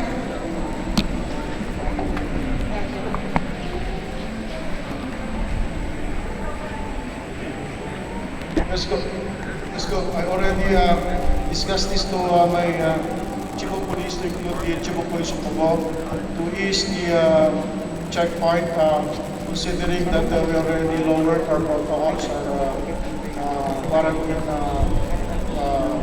protocols. So rest assured that there will be changes these coming days. Thank you. Okay, thank you. Sorry, it's one more question, please. Could you please raise the volume? If I madungo kay na ay outside. No, I think it's the volume there. You can control it. Thank you. Next question lang is with regards sa atong shipping lines. I encountered when I came here just the other day na naghuwat pa ta na mapuno ferry. So, what can we reliably say to our guests na you could catch the ferry at this particular time schedule that's official, they can get there na know na it's gonna be there 2:30. Is it official? Where can we find to refer them that information so they can plan their trip? In behalf of our company, Super Shuttle, starting last October 1st, we have our supervisor approach the municipal mayors to inform the public that we are already doing a fixed schedule. Of course, not that many, no? But we have a fixed schedule on morning and also in the afternoon. But subject to increase in the traffic, we will add more fixed schedules. But as early as October 1st, we have already a fixed schedule in the morning and one in the afternoon. So you can tell your guests that these are the schedules. No? We don't unnecessarily wait until mapuno. Whether there is a passenger or not, we will take sacrifice in our revenues to serve the public, and this will start the economy again. No? We have to be reliable in order, with the support of the governor of opening up Bantayan, definitely we are very happy to serve the public. Thank you. Thank you. Paul Rodriguez, the owner of Shuttle Ferry. Salamat kay Paul nga tag-iyang yun mo ni-ari karon. Naguna ko. May we know what your fixed schedule is already, Paul? Actually, sa Buntag from Naya, it's 8 o'clock. No? Then, I think 2 o'clock, 2:30 in the afternoon. So we have also a fixed schedule. In fact, we have a schedule at 2 a.m. No? 2 a.m. So just in case some of your guests comes from abroad, that has although it's still closed, but in the past, nagdahan kayo midnight arrivals from the international flights. That's why we have a 2 a.m. schedule. So in the past few days, we operated at 2 a.m. Still very minimal traffic, but we already started it. You know? We are one with you. My son is also a new player in the resort business in Bantayan, so we are very much, we feel that we should be able to help stabilize the conveyance to the island. Thank you. Thank you. Thank you very much. How about maybe here from Island Shipping? Si Alex Tan, dili. Klaro ba lang ba? Kawaday din si Alex. Sige, maminaw pa. Ayaw, ang tag-iya din sa shuttle may dia, pero ang tag-iya sa island, hi man din. Di ko na siya available pa. Klaro, kay wa man din. Sige, ito ba? Ma'am, may hapon ko sa tanan. Last katong mga panahon pa sa pandemic, nagpatawag na si Mayor Tamaraan na dahil sa fixed schedule. So katong mga few months, ang amo lang nahatag sa yaha nga ang 1 a.m. gikan sa Hagnaya o ang 5:30 gikan diri sa Santa Fe. So ang uban ana mo depende na lang ni sa volume sa mga kargamento. Kay expected man namo katong panahon nga wa kay pasahero. So expected karon kay hinahinay na mig come up sa among schedule gov niya gidugangan na sad.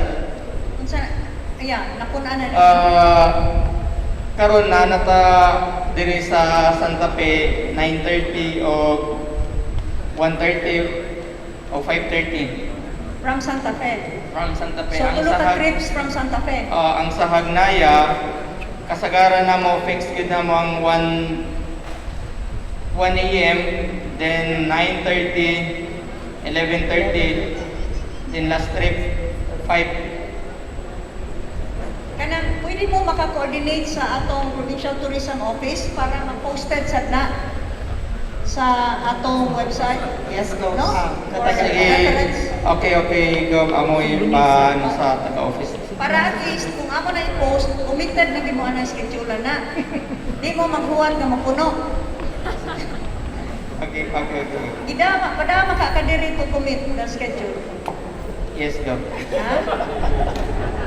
So, ikay akong pangitahon, dili si Alex, dili mo biyahe anang rasa. Ha? Yes, no. Palihog lang para mag-guided po. Marina, may we hear from you. RD Pascual. Yes, ma'am. With regard to their schedules, ma'am, we are really looking into na masunod po yung mga schedules na na-apply nila. Especially so with the opening up of our tourist industry po, we want to make sure that they are really up to their schedules na kanila pong na ina-applyan at binibigyan submission po. Yes, ma'am. So they will be informing you of their schedules? Yes, ma'am. Any monitor na rin pag kung sinusunod talaga? Yes, ma'am. Yes, ma'am. Please. Thank you, ma'am. So, at least nasa ang Marina and natay commitment gikan sa atong duha ka shipping lines, no? Nga you will stick to that schedule kay lisod kay magdakop-dakop in taon ang pasahero sa kanus sa amo mularga, magbuhat mo magpuno. No? Okay. Yes. Can I say something? Yes, Paul. We have also arranged with Ceres, no, that during the schedule when the vessel arrives at Naya from Bantayan, there is a Ceres bus that will connect you to the city. So we have done this already, and Ceres has committed that they will serve that particular schedule. So we will be very happy to announce. You can announce this to your customers that they don't have to take a very expensive V-hire. They can take the Ceres because it's more reasonable.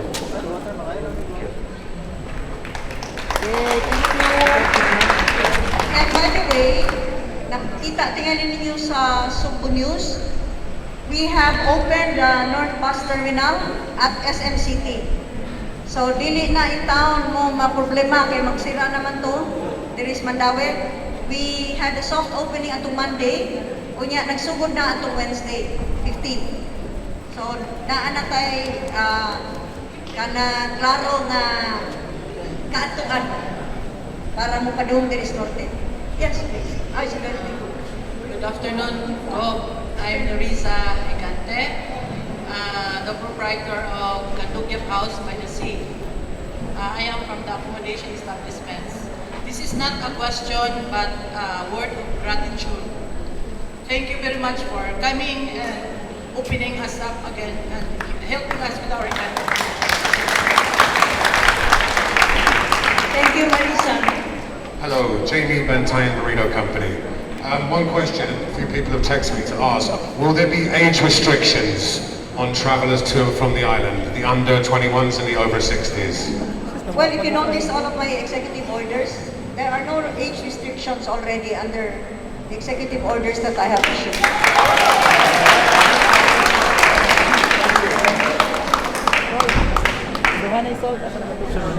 No age restriction. Klaro na na ang Gov, thank you so much.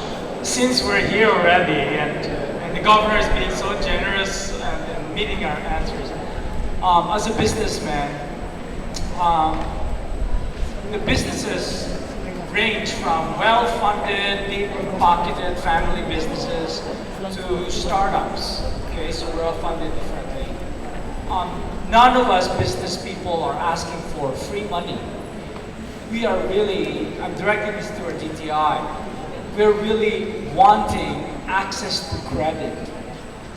You know, access to credit that's reasonable. That would allow us to bridge the gap of 6 months.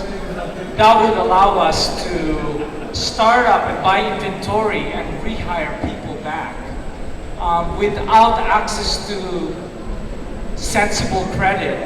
Some of us are going to have a hard time. Now that it's open, you need inventory. I commit, as I had earlier done, to call in DBP particularly and land banks, and let us have a separate meeting as regards this possible, startup or getting you back on your feet, possible financing. In the meantime, as Board Member Glenn Soko had earlier stated, the province has embarked on the Subo Negosyo program, which is aimed to help different kinds of businesses. Maybe the amount might not be too big, but we can give you, and that is a grant, if through deliberations you qualify, for continuing businesses that need just to get back on your feet. The province will be giving you 50,000 if you qualify. But then from there, we can bridge you to DBP or land bank. And perhaps if we could schedule another meeting with the banks.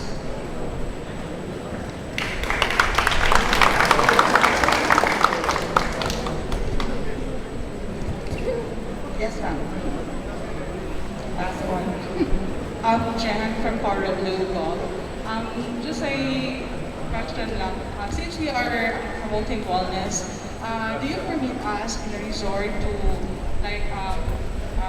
have tuog as part of our additional, let's say, service or to our guests? To have tuog? Yes, sir, tuog. Tuog. You mean tuog? Tuog.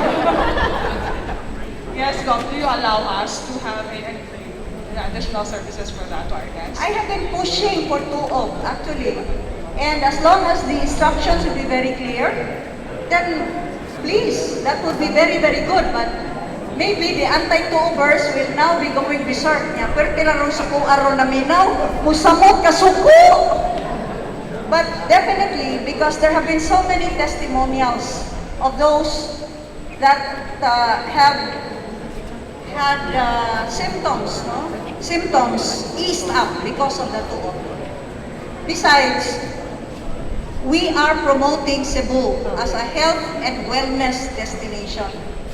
Tuog is a traditional method which our grandfathers and even the grandfathers before that have been employing. And nobody has died because of tuog. In fact, many have been relieved because of tuog. So yes, including of course the turmeric drink with calamansi. Please put calamansi because it's vitamin C that releases the anti-inflammatory properties of turmeric or ginger. Yes, Susan. Good to see you again. Yeah, same here. Anyway, in Bantayan, Mangkot, unang naglibog ang mga tao sa tuog. Because in Bantayan, we call it tuog. So, ang tuog nila is kanang na kamangyan, kanang na mga takswang din ha, na mga bulto din ha, mga na ilang tuubon, mga tawas. Pero the suog is the steam inhalation. Munang maglibog na sila o maayo. No, it's just the same. Basta kay tuog, you inhale the steam, whatever you put in there. Even salt is okay. Or essential oils, ibutang na nimo. So, basta ma-inhale lang ninyo ang steam. Yeah, even long time ago, we always do that when the kids are sick. nebulizers, fixed vapor whatever, Ventolin, para they can breathe easy, no more aside from the normal vitamins. Pero ang diniman ko, akong pakita kaingon si Governor, magtuog, kaso nagutan sila nga na og aso lang, kanang tawas, na unok, na uling. Bakit niya ko ilang simuton? Kung dili na mao ang pasabot, kaya ang ipasabot ni Governor, kanang naay tubig, yan yung pabukalan, takluban ninyo sa inyong tuwalya, at aso mo inyo si Pudon. Dili ka ng mga inkanto. Oy, lina na sad na, oy. Ang ilan. Dili, oy. Tuog or suog, mauro na siya. Pero, para way mga suog, steam inhalation. You inhale the steam actually. It's kay the virus first stays in the nose and then the throat. Ana, sugod, di ba? So once you inhale, heat man na. And the virus does not survive beyond a certain temperature, mga 27 degrees centigrade. Nya init man na inyong i-inhale, whether by the nose or by the mouth. So that's really the principle there. Unya, panington ta, so toxins are released. Oh, mura ko Dr. MD. Nya na yung mga tinuod doktor.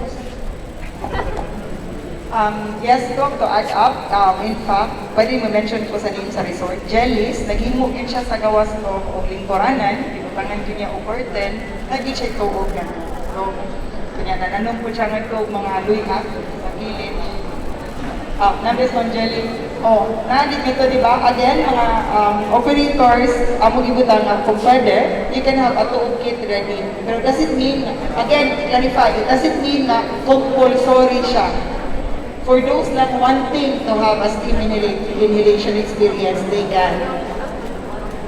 So si Jelly, Sige, we start with Ria first. Sige, Sir William. Good afternoon, ma'am. Afternoon, good to see you again. Concerned with this new development, no? Now we are already open. Our problem now is how to encourage the tourists to come. Because of this restriction, yung medical certificate that is needed.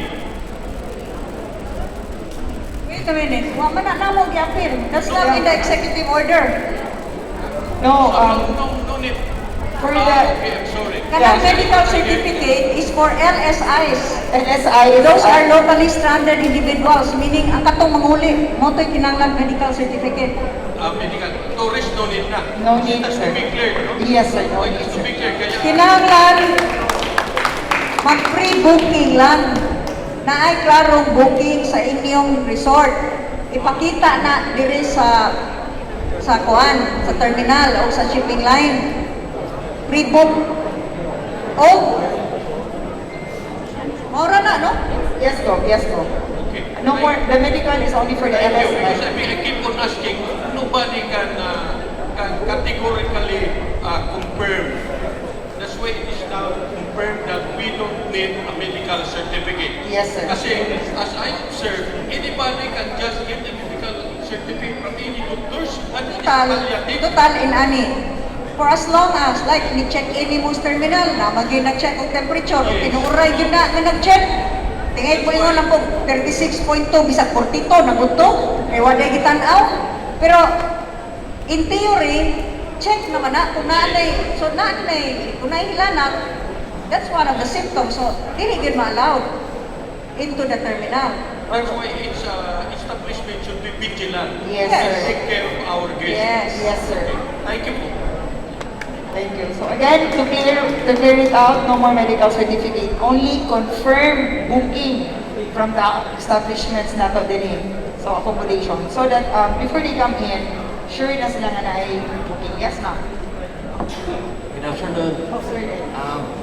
Madam Gwen, one of the challenges of here of the contact tracing is the internet connection.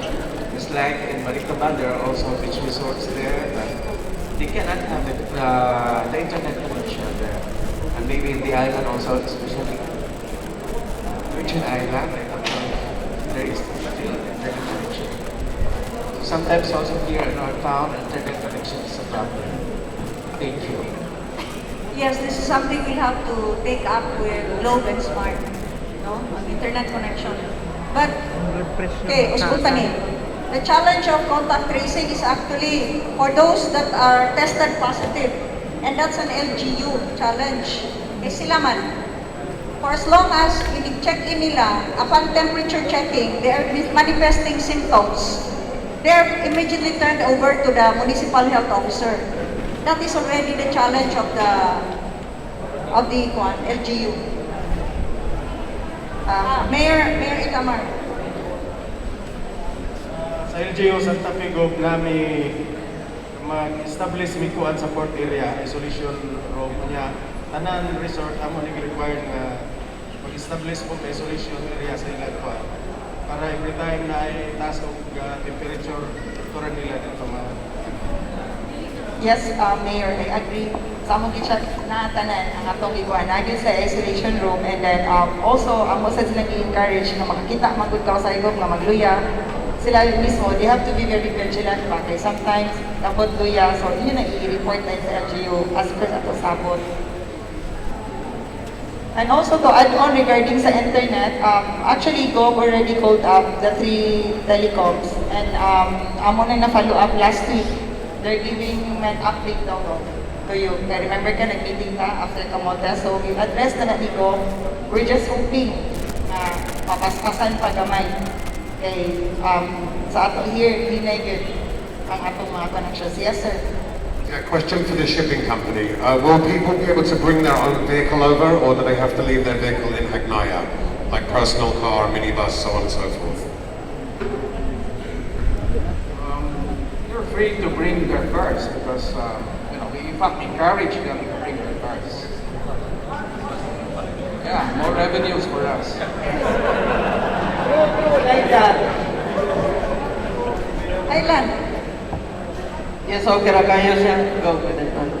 Dako man ang barko sa island. Abi na ko na complete. Dako ang barko ni Island. Sige.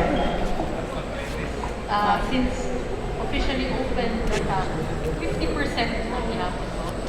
Yes. 50%. Yes, by the way, you can only open kung you are already certified sa DOT, na mo yung certificate of compliance, and then special authority, and then a special permit from the mayor. Kay ang may mo inspect good na mo aning mga verifiers and everything, and the COC, then the certificate of compliance. Pero dili man kay problema pag kuha ikan sa DOT. Yes, it's still 50%. Yes. Until that is eased up by the DTI. DTI, wala pa no? I-ease up na ta? 50 gihapon. So it's still klaro ha, 50% of the carrying capacity. Mo lang gyapon ang atong i-follow. And again, dili nanan nga nato diri ron ang maka-open ang katorag yung na-isyuhan na namo og COC o PCOC. So katong uban bukod ta para ma-apply ta tanan. Yes, ma'am. It's regards to booking, ma'am. We are complying here. As you notice, if you go online on agencies, there are hotels and resorts that are present na sila sa online booking, pero I don't know if they are already compliant. And then if ever, let's say, example, ako bubook ko one resort, and then ikabot ako sa Bantayan, hindi siya compliance with all the requirements, how do you deal with it? Or na siya pre-booking, na siya booking, and then hindi siya compliant. Yeah, yung pasabot is, the resort is not yet COC issued. No, di siya compliant pa. Huwag pa siya mag-clear sa ato ang task force and all, LGU. But, namaligya siya. So, wala naman tayo ordinansa, board red. Asa to board red? On Agoda. They're booking on Agoda. In Agoda, online booking. Yeah, in any form, sir, in any form. Kinikabot niya nga rin dili, namatay ordinance, di ba? Either priso o penalty. Depende man. If, di ba, everybody, you get man a copy of the ordinance, ato man nagibot lang sa atong group chat, is there in the ordinance, pwede siya ipadako. Di ba, Bordred? Ang dili mo kung sa COC, namatay ordinance sa dakpon. May fine. Sir, Bordred, please.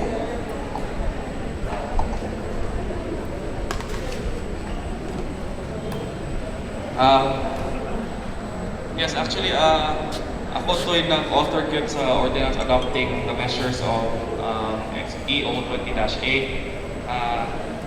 Actually, dagan kayo ni Kwanpon na ko no na tungkol lagi aning na ay penalty clause or kaning story-storya na dapon na but I think it's just really not. It's just for the protection of everybody. It's more to protect you, the establishments, than the visitors because we have had instances manggod na compliant kayo ang establishment at hindi mo comply noon ang bisita kaya sa'yo ugaraan na. So it's just really to protect you, no? And then we adopted this ordinance also because ang umamang establishments, especially when we open the tourism activities in the south, nag-iibog ko ng uban kay na-establishments na mo-follow sa EO ni Gwen. Na-uban na di mo-follow kay EO rabi ay kay ano mo-follow mo sila na EO raman. Muna, we decided with Gwen's approval na amo lang yung ordinansa para tanan yun follow para kita-kita na we will strictly follow the protocols of EO 20-8. So again, this is not to hinder or hamper the operations of your establishments. It's really just to mainly to protect you, all of us. So yeah, thank you. So, everybody is clear, natay ordinansa, ang di mo follow na ay violation na punishment. Ako lang kuno, sa akong EO, wa mako'y penal provision. So, igo ra, makuha ninyo nako, sigaan karamok mata. Pero kung naay ordinansa, naay penal provision, so naay penalty, gabay ra noon 5,000, kaya ra na. Pero ang lisod, ang priso, kay 6 months to 1 year. Imprisonment, andaman ka na lang mo kwarto dito si PDRC, o uniforme, katong orange. Bago man sila uniforme, o bago sa sapatos. Makatuon na sa mo, og sayaw. No, I just ask ako ang yung tanan mga establishments, comply lang doon. Wa may kumugod sa comply, di man mo lisod, wa mo'y bayranan, wala na fee. So let's just comply. Because we'd like to ask our mayors to help us in monitoring the establishments, no, that have not yet complied. Kay mahibawan ang mayor, kung may special permit, then they can be issued a cease and desist.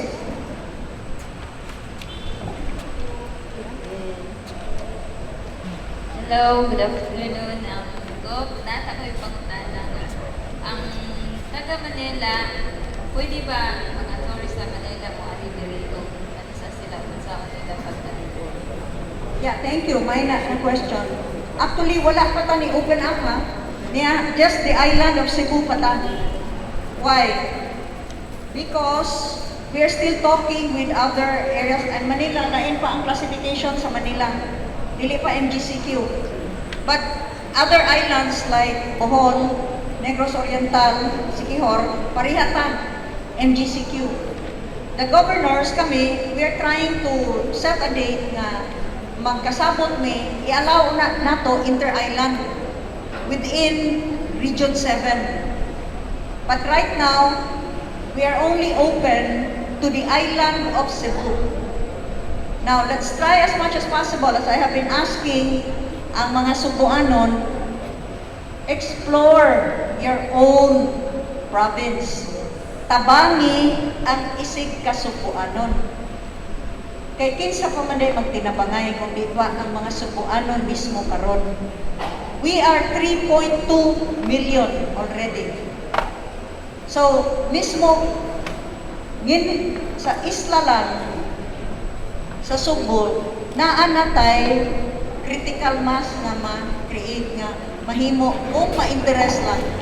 Kung ato lang klaro ang atong protocols, di maglisod ang mga Subuanon nga mobisita, sundon lang ang atong mga kalagda na, simplified na tanan, then at least, maka-start up na ni. Hopefully, moabot ang panahon ma-classified ka nga low risk, then we can open up some more. I have a question for Ms. Marty. Since you mentioned kanina about 50% capacity, pero I think kami lang sa resorts, we're not so clear the difference between 50% capacity and occupancy. So kung 50% capacity, that means we reduce the occupancy carried sa room. Yes. Not necessarily nga 50% there are some rooms a cell. Is that correct? Yeah, it's correct. You can open all your rooms. It's just that if the rooms is good for 2, you allow 1 person per room. But you can open all the rooms. Diba? RD? Masantos na yung open. Ato na i-refer sa DOT. RD? Am I right? They're allowed to open all the rooms. It's just that the person that should be booked or occupying the room will be half the capacity. Diba? Kung hindi explain. Kung itong 50% capacity. Yes, RD. Sir, we're just trying to clarify capacity versus occupancy. Yes. So, capacity meaning ang room like lessen ang what, we can sell all the rooms, not necessarily 50% of the rooms ang sell. Yeah, you can open it. You just need the 50% of the workers. Yes. Okay. Sorry, and may I just ask from our local mayor staff, if napay mo travel sa ako mayor because as Gov said, yan na open ang Bantayan, is there still that quarantining protocol of the to Cebu? Would that still be happening? Is that at an LGU level? Yeah, that's an LGU level. So I just recap. Sorry, RDS. Okay. Ang ilang question ni yours, if muna kung mo anhi napabang additional sa atong i-require sa atong ordinance nga i-panigo sa EO kung naamangani kung sa daw. Mayor, start here.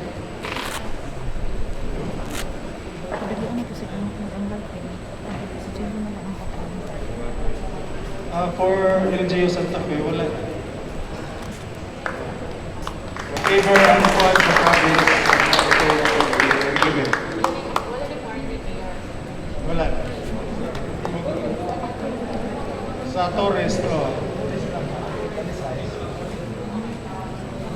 So, kang mayor sa Santa Fe, wala na daw additional. For tourists, we're talking about tourists. So, LSI, lahi na siya. We're talking about tourists. So, okay na daw si mayor kung unsay gikuan sa province. How about other mayors?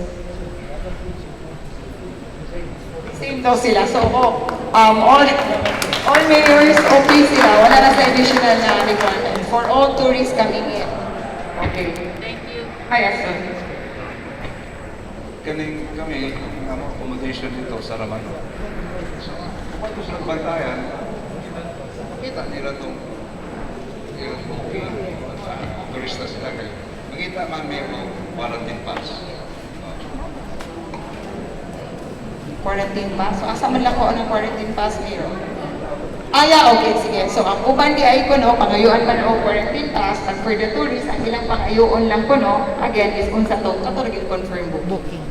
So, United tanan sa Bantayan Island, okay tatanan. How about kuno mayor, na question is, from here sila, want to select Consolacion or want to Liluan, manangin ba sa mga mayors ba daw? From here ba, balik ka to sa province, okay ra, wala balik man? Locals daw, locals. Magturista sila sa laing lugar ba, mayor ba? Wait. MGCQ naman ta.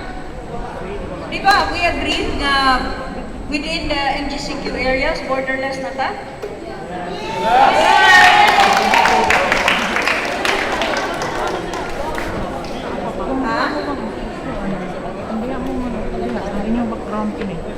Between municipalities, di ba? This was agreed among in the LFP. Mayor San, di ba? Wasn't this agreed? You're the treasurer sa LFP. Yes, it was already agreed by us mayors from one municipality to another in the whole province of Cebu. No need now for anything. No need for anything.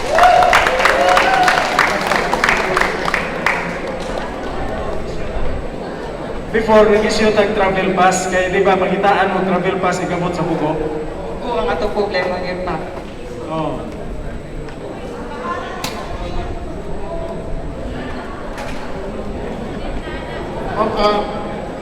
I'll let my COP to talk to his local chief executive and iron out this issue.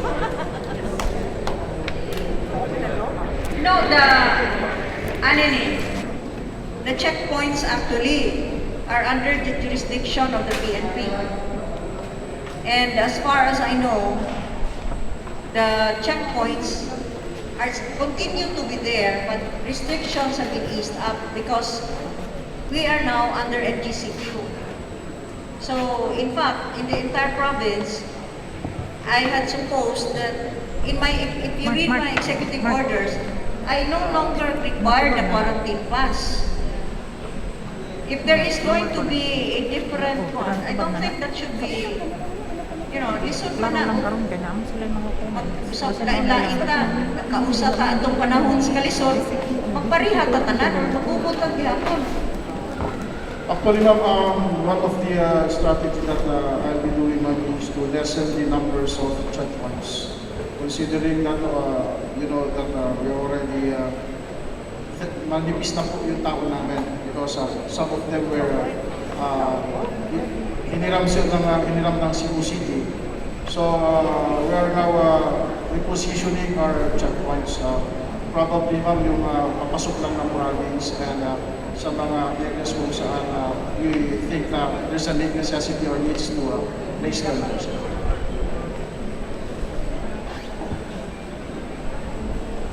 Okay, no more? Good afternoon again, Gov. This is just a point of clarification because the istorya na ito kanina, tourists, karon, I think we are talking about the movement of the locals. Kay for the last 7 months, kami diri sa Bantayan, dili man may makagawas kung dili may mag-secure o medical certificate, niya katong travel pass nga we have to, if we go, then uli ka diri, you have to be back within the 72 hours, otherwise you will be subjected to quarantine. That's why kami diri sa Islam, in fact, ako for myself, 7 months na ako kakitag SM. Tanaw sa Subkunyos. Oh, yeah. Ako, karungan lang kay. Actually, kung usa na siya sa point na nagpaabot minimo, pwede ba minimo pa doon sa bigas na tampi sa dagat? Kay kanina, na-concentrate ba itong istorya sa tourist, basic ma-mix up.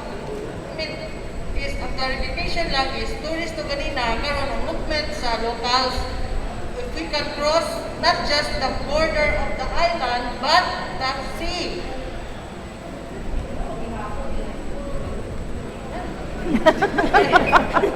Kaya ako yung practice diri, we have to be back within 72 hours, otherwise we will be quarantined. Thank you for that clarification. Okay, so klaro na sa tourists, ha?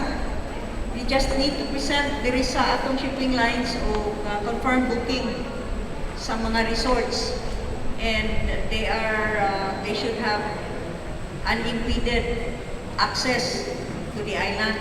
Inyong ipamutana ang local. Okay, this is something new to me. Okay. Wa pa man, ato mong good understanding, borderless na ta sa province, for the province of Cebu, and that they can travel from one town to another. I'll meet with the mayors after this.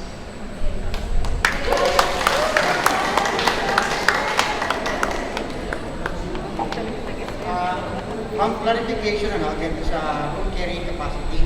Now, most rooms are configured to doubles or 2 persons. And then there are some rooms that are family, like for us, we have 10. Now, what if for those, the double room, no, it can accommodate 2 persons, na one lang, kung married couple, and they can show proof of cohabitating. Or sa family room, they could put there, and there one family, they're cohabitating, they have the same address. We have conventions. When we have our administrative order with the DOT, no, we will send you a copy of the, because we have our latest now, it says the measurement of the rooms and the number of people that can be accommodated in a particular measurement. It was just released a few days ago. Primary reason why I'm asking is most people would travel as a group and couples. So it doesn't make sense that they live in the same house and they have proof to show that they are cohabitating, and yet when they check in, they have to spend for 2 rooms because they cannot stay in a single room. Yeah, thank you. This is also connected to the clamor of some LGUs really to allow kids and seniors. I don't know if you know this issue, no? And it has been going on. I think the IETF will release something in the next few days about this issue as well, no? Okay, dako biyan nga issue nga, who would want to go to vacation in a resort without your kids and your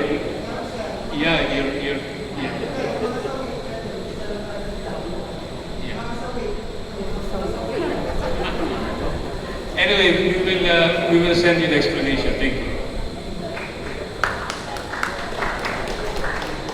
Okay, by the way, sorry, sir. I would just like to ask, this is regarding the locals going to Cebu, Mandaue, or Mactan. If we need to, they are also MGCQ, but are we still required to make these travel requirements? No. I refer to Cebu City, Mandaue, is that included in the guidelines or just the province? No, my EO is the province. Yes, So, the province, and so we still need to, I cannot answer for Cebu City. Entry into Cebu City? Yeah. I cannot answer for Cebu City. yeah, okay. I just want to clarify. Thank you. Yeah. Okay, since na atong tulo ka mayors, regarding your QR code, bitaw nato sa ato ang handling ani for contact tracing, if pwede na atong Mahol Island nato ni siya mayors, ato sa siguro rin atong storyahan sa after ani, para ma-centralize ang atong contact tracing, para madana to si Madede House ang Bantayan. Yes, Mayor. Easier mag-go siya, Mayor, for contact tracing. Ang sa Santa Fe, tanan incoming passengers magkagiyog. So basically, everybody, clear na ni Bantayan at Santa Fe, appeal na sa QR code, Madridejos. Diba, Mayor? Kaya rin tanan ng entry. Yes, the QR code, you already have all the information for contact tracing and also the health card. It was modified as per sa among request sa Santa Fe. Iusa na, instead at to magsingipatag sign, QR code na lang, they just ask for your temperature and ano na siya, disseminated na siya for everybody. So, ang atong mga health centers sa island, maka-access na niya. Right? Sige, thank you. So, klaro na ha. Any other questions? Yes, that's the one, sir. Any other questions? I think we're done for today. Happy atong ending.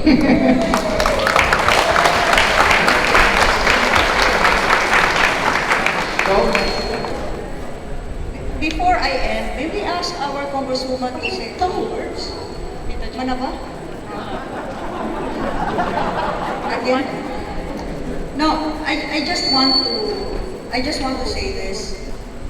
And believe me, I am saying this after having studied everything that I possibly could. bahin na ni COVID-19 in relation to other diseases that have also afflicted our country and even our province. And I refer to other diseases like tuberculosis, which is just as infectious, even skin diseases, or for that matter, dengue, o ang uban na pinakatap nga kanang morbidities nato, kaning hypertension, heart disease, renal, atong mga diabetes, and all. I have studied the data sa Tibok province. Pilay na sakit, niini nga maong nga sakit, and so on and so forth. And as I have been saying, and I'm not trying to downplay COVID, I'm not trying to downplay any disease for that matter. Naamagin ng sakit, o ang labing dali ng matakbuyan, katong magpapaya sa ilang kaugalingon. Ako kung nakita, ang atong attendant measures, in the words of Harry Roque, the presidential spokesperson, draconian measures that we have employed in the past cannot be sustained. Dili na ni pwede. Okay, sa ni pwede. And I will fight hand, tooth, and nail for anybody suggesting that we go back to lockdowns.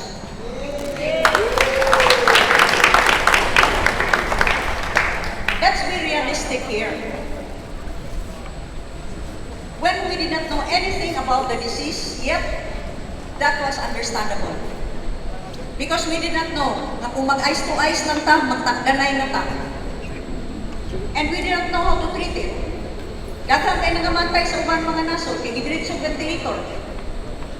Pero karon, we are seeing, if you stay home, mo inom kag antibiotic, mo inom kag daghang vitamin C, mag-steam inhalation,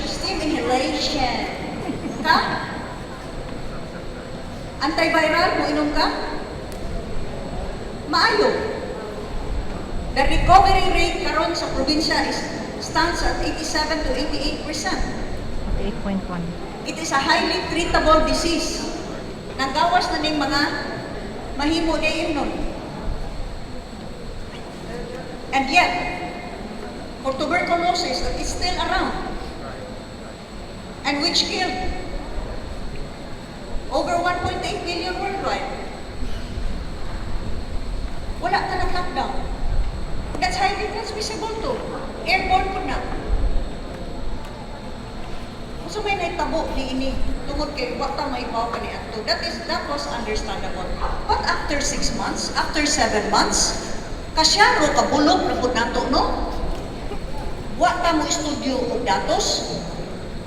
I challenge anyone, if you really studied the data, our facts and figures, if you would still insist in these draconian measures, in the words of Harry Roque himself, then it is for another agenda. Dili na ni kay nahadlok gyud ta kay grabe kakuyaw ang COVID. Lahi na ang imong tumong. You just want to continue to go on your power tripping. Para ikaw may makontrolar sa kinabuhi sa uban. Samtang ikaw nagpadayon imong maayo na kinabuhi. Okay? Padayon man ang imong kita. Apan ang uban, wa na ipalit og bugas. COVID is here. Live with it. You've learned to live with the flu. You've learned to live with tuberculosis, diabetes, heart disease. Live with it. Even dengue. Let us just be sensible. Di ta magpabaya. Build up our immune system. Let us maintain a healthy lifestyle. Let us sanitize. And then after that, learn to accept the fact that this is not a perfect world and we will never be COVID-free. Gusto mong zero COVID? For as long as natay PCR machine, wag yung zero COVID. For as long as kita pa mo, gibasa ba na ninyong swab? Apil man na, to test for chlamydia. Check up out sa nagkamidya.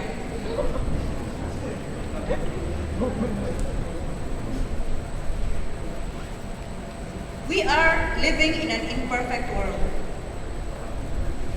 We need to deal with it. Let's deal with this sensibly. We have given free rein to us who are in power, to our authoritarian tendencies. Pero igo na. Kay pila na ni kabuan na nag-antos ang mga tao. I will readily give up power in order to see to it that Cebu will progress and the Cebuanos will have better lives. And that is a message to all.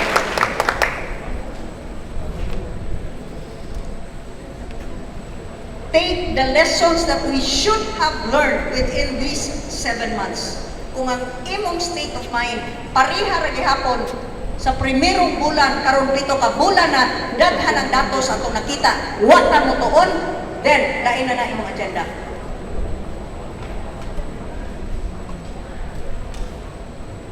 Let this be a clarion call to the entire province. Alang sa mga Subuanon,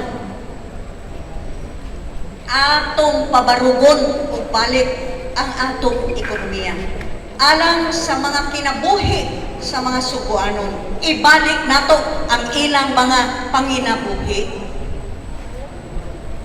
And that is a message to everyone. I will be the very first one to give up any power at all over your lives.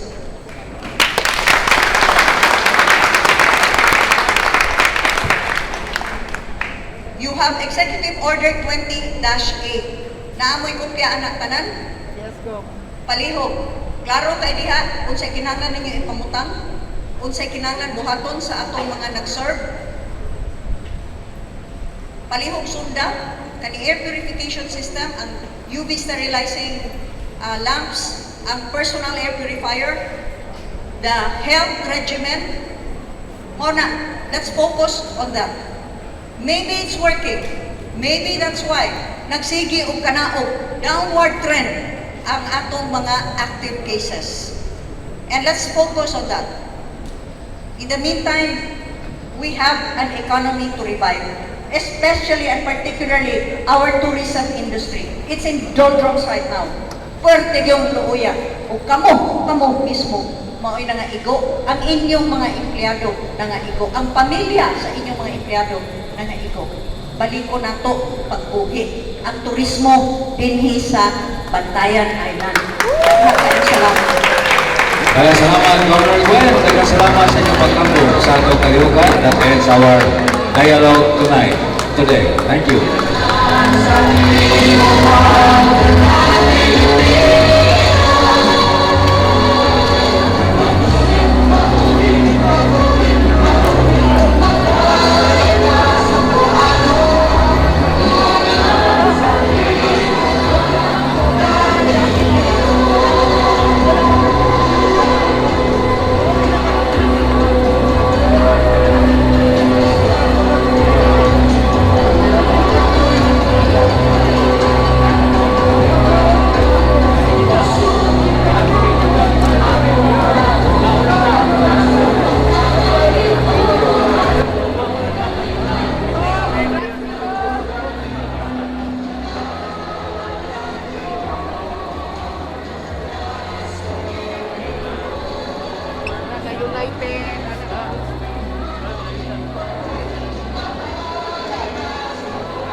Kaibawa mo nga ang canyoneering inila nga sport didto sa laing nasod, sa Europa ug sa Amerika, apan hanglan pang mo kay aduna nay canyoneering dinhi sa ato.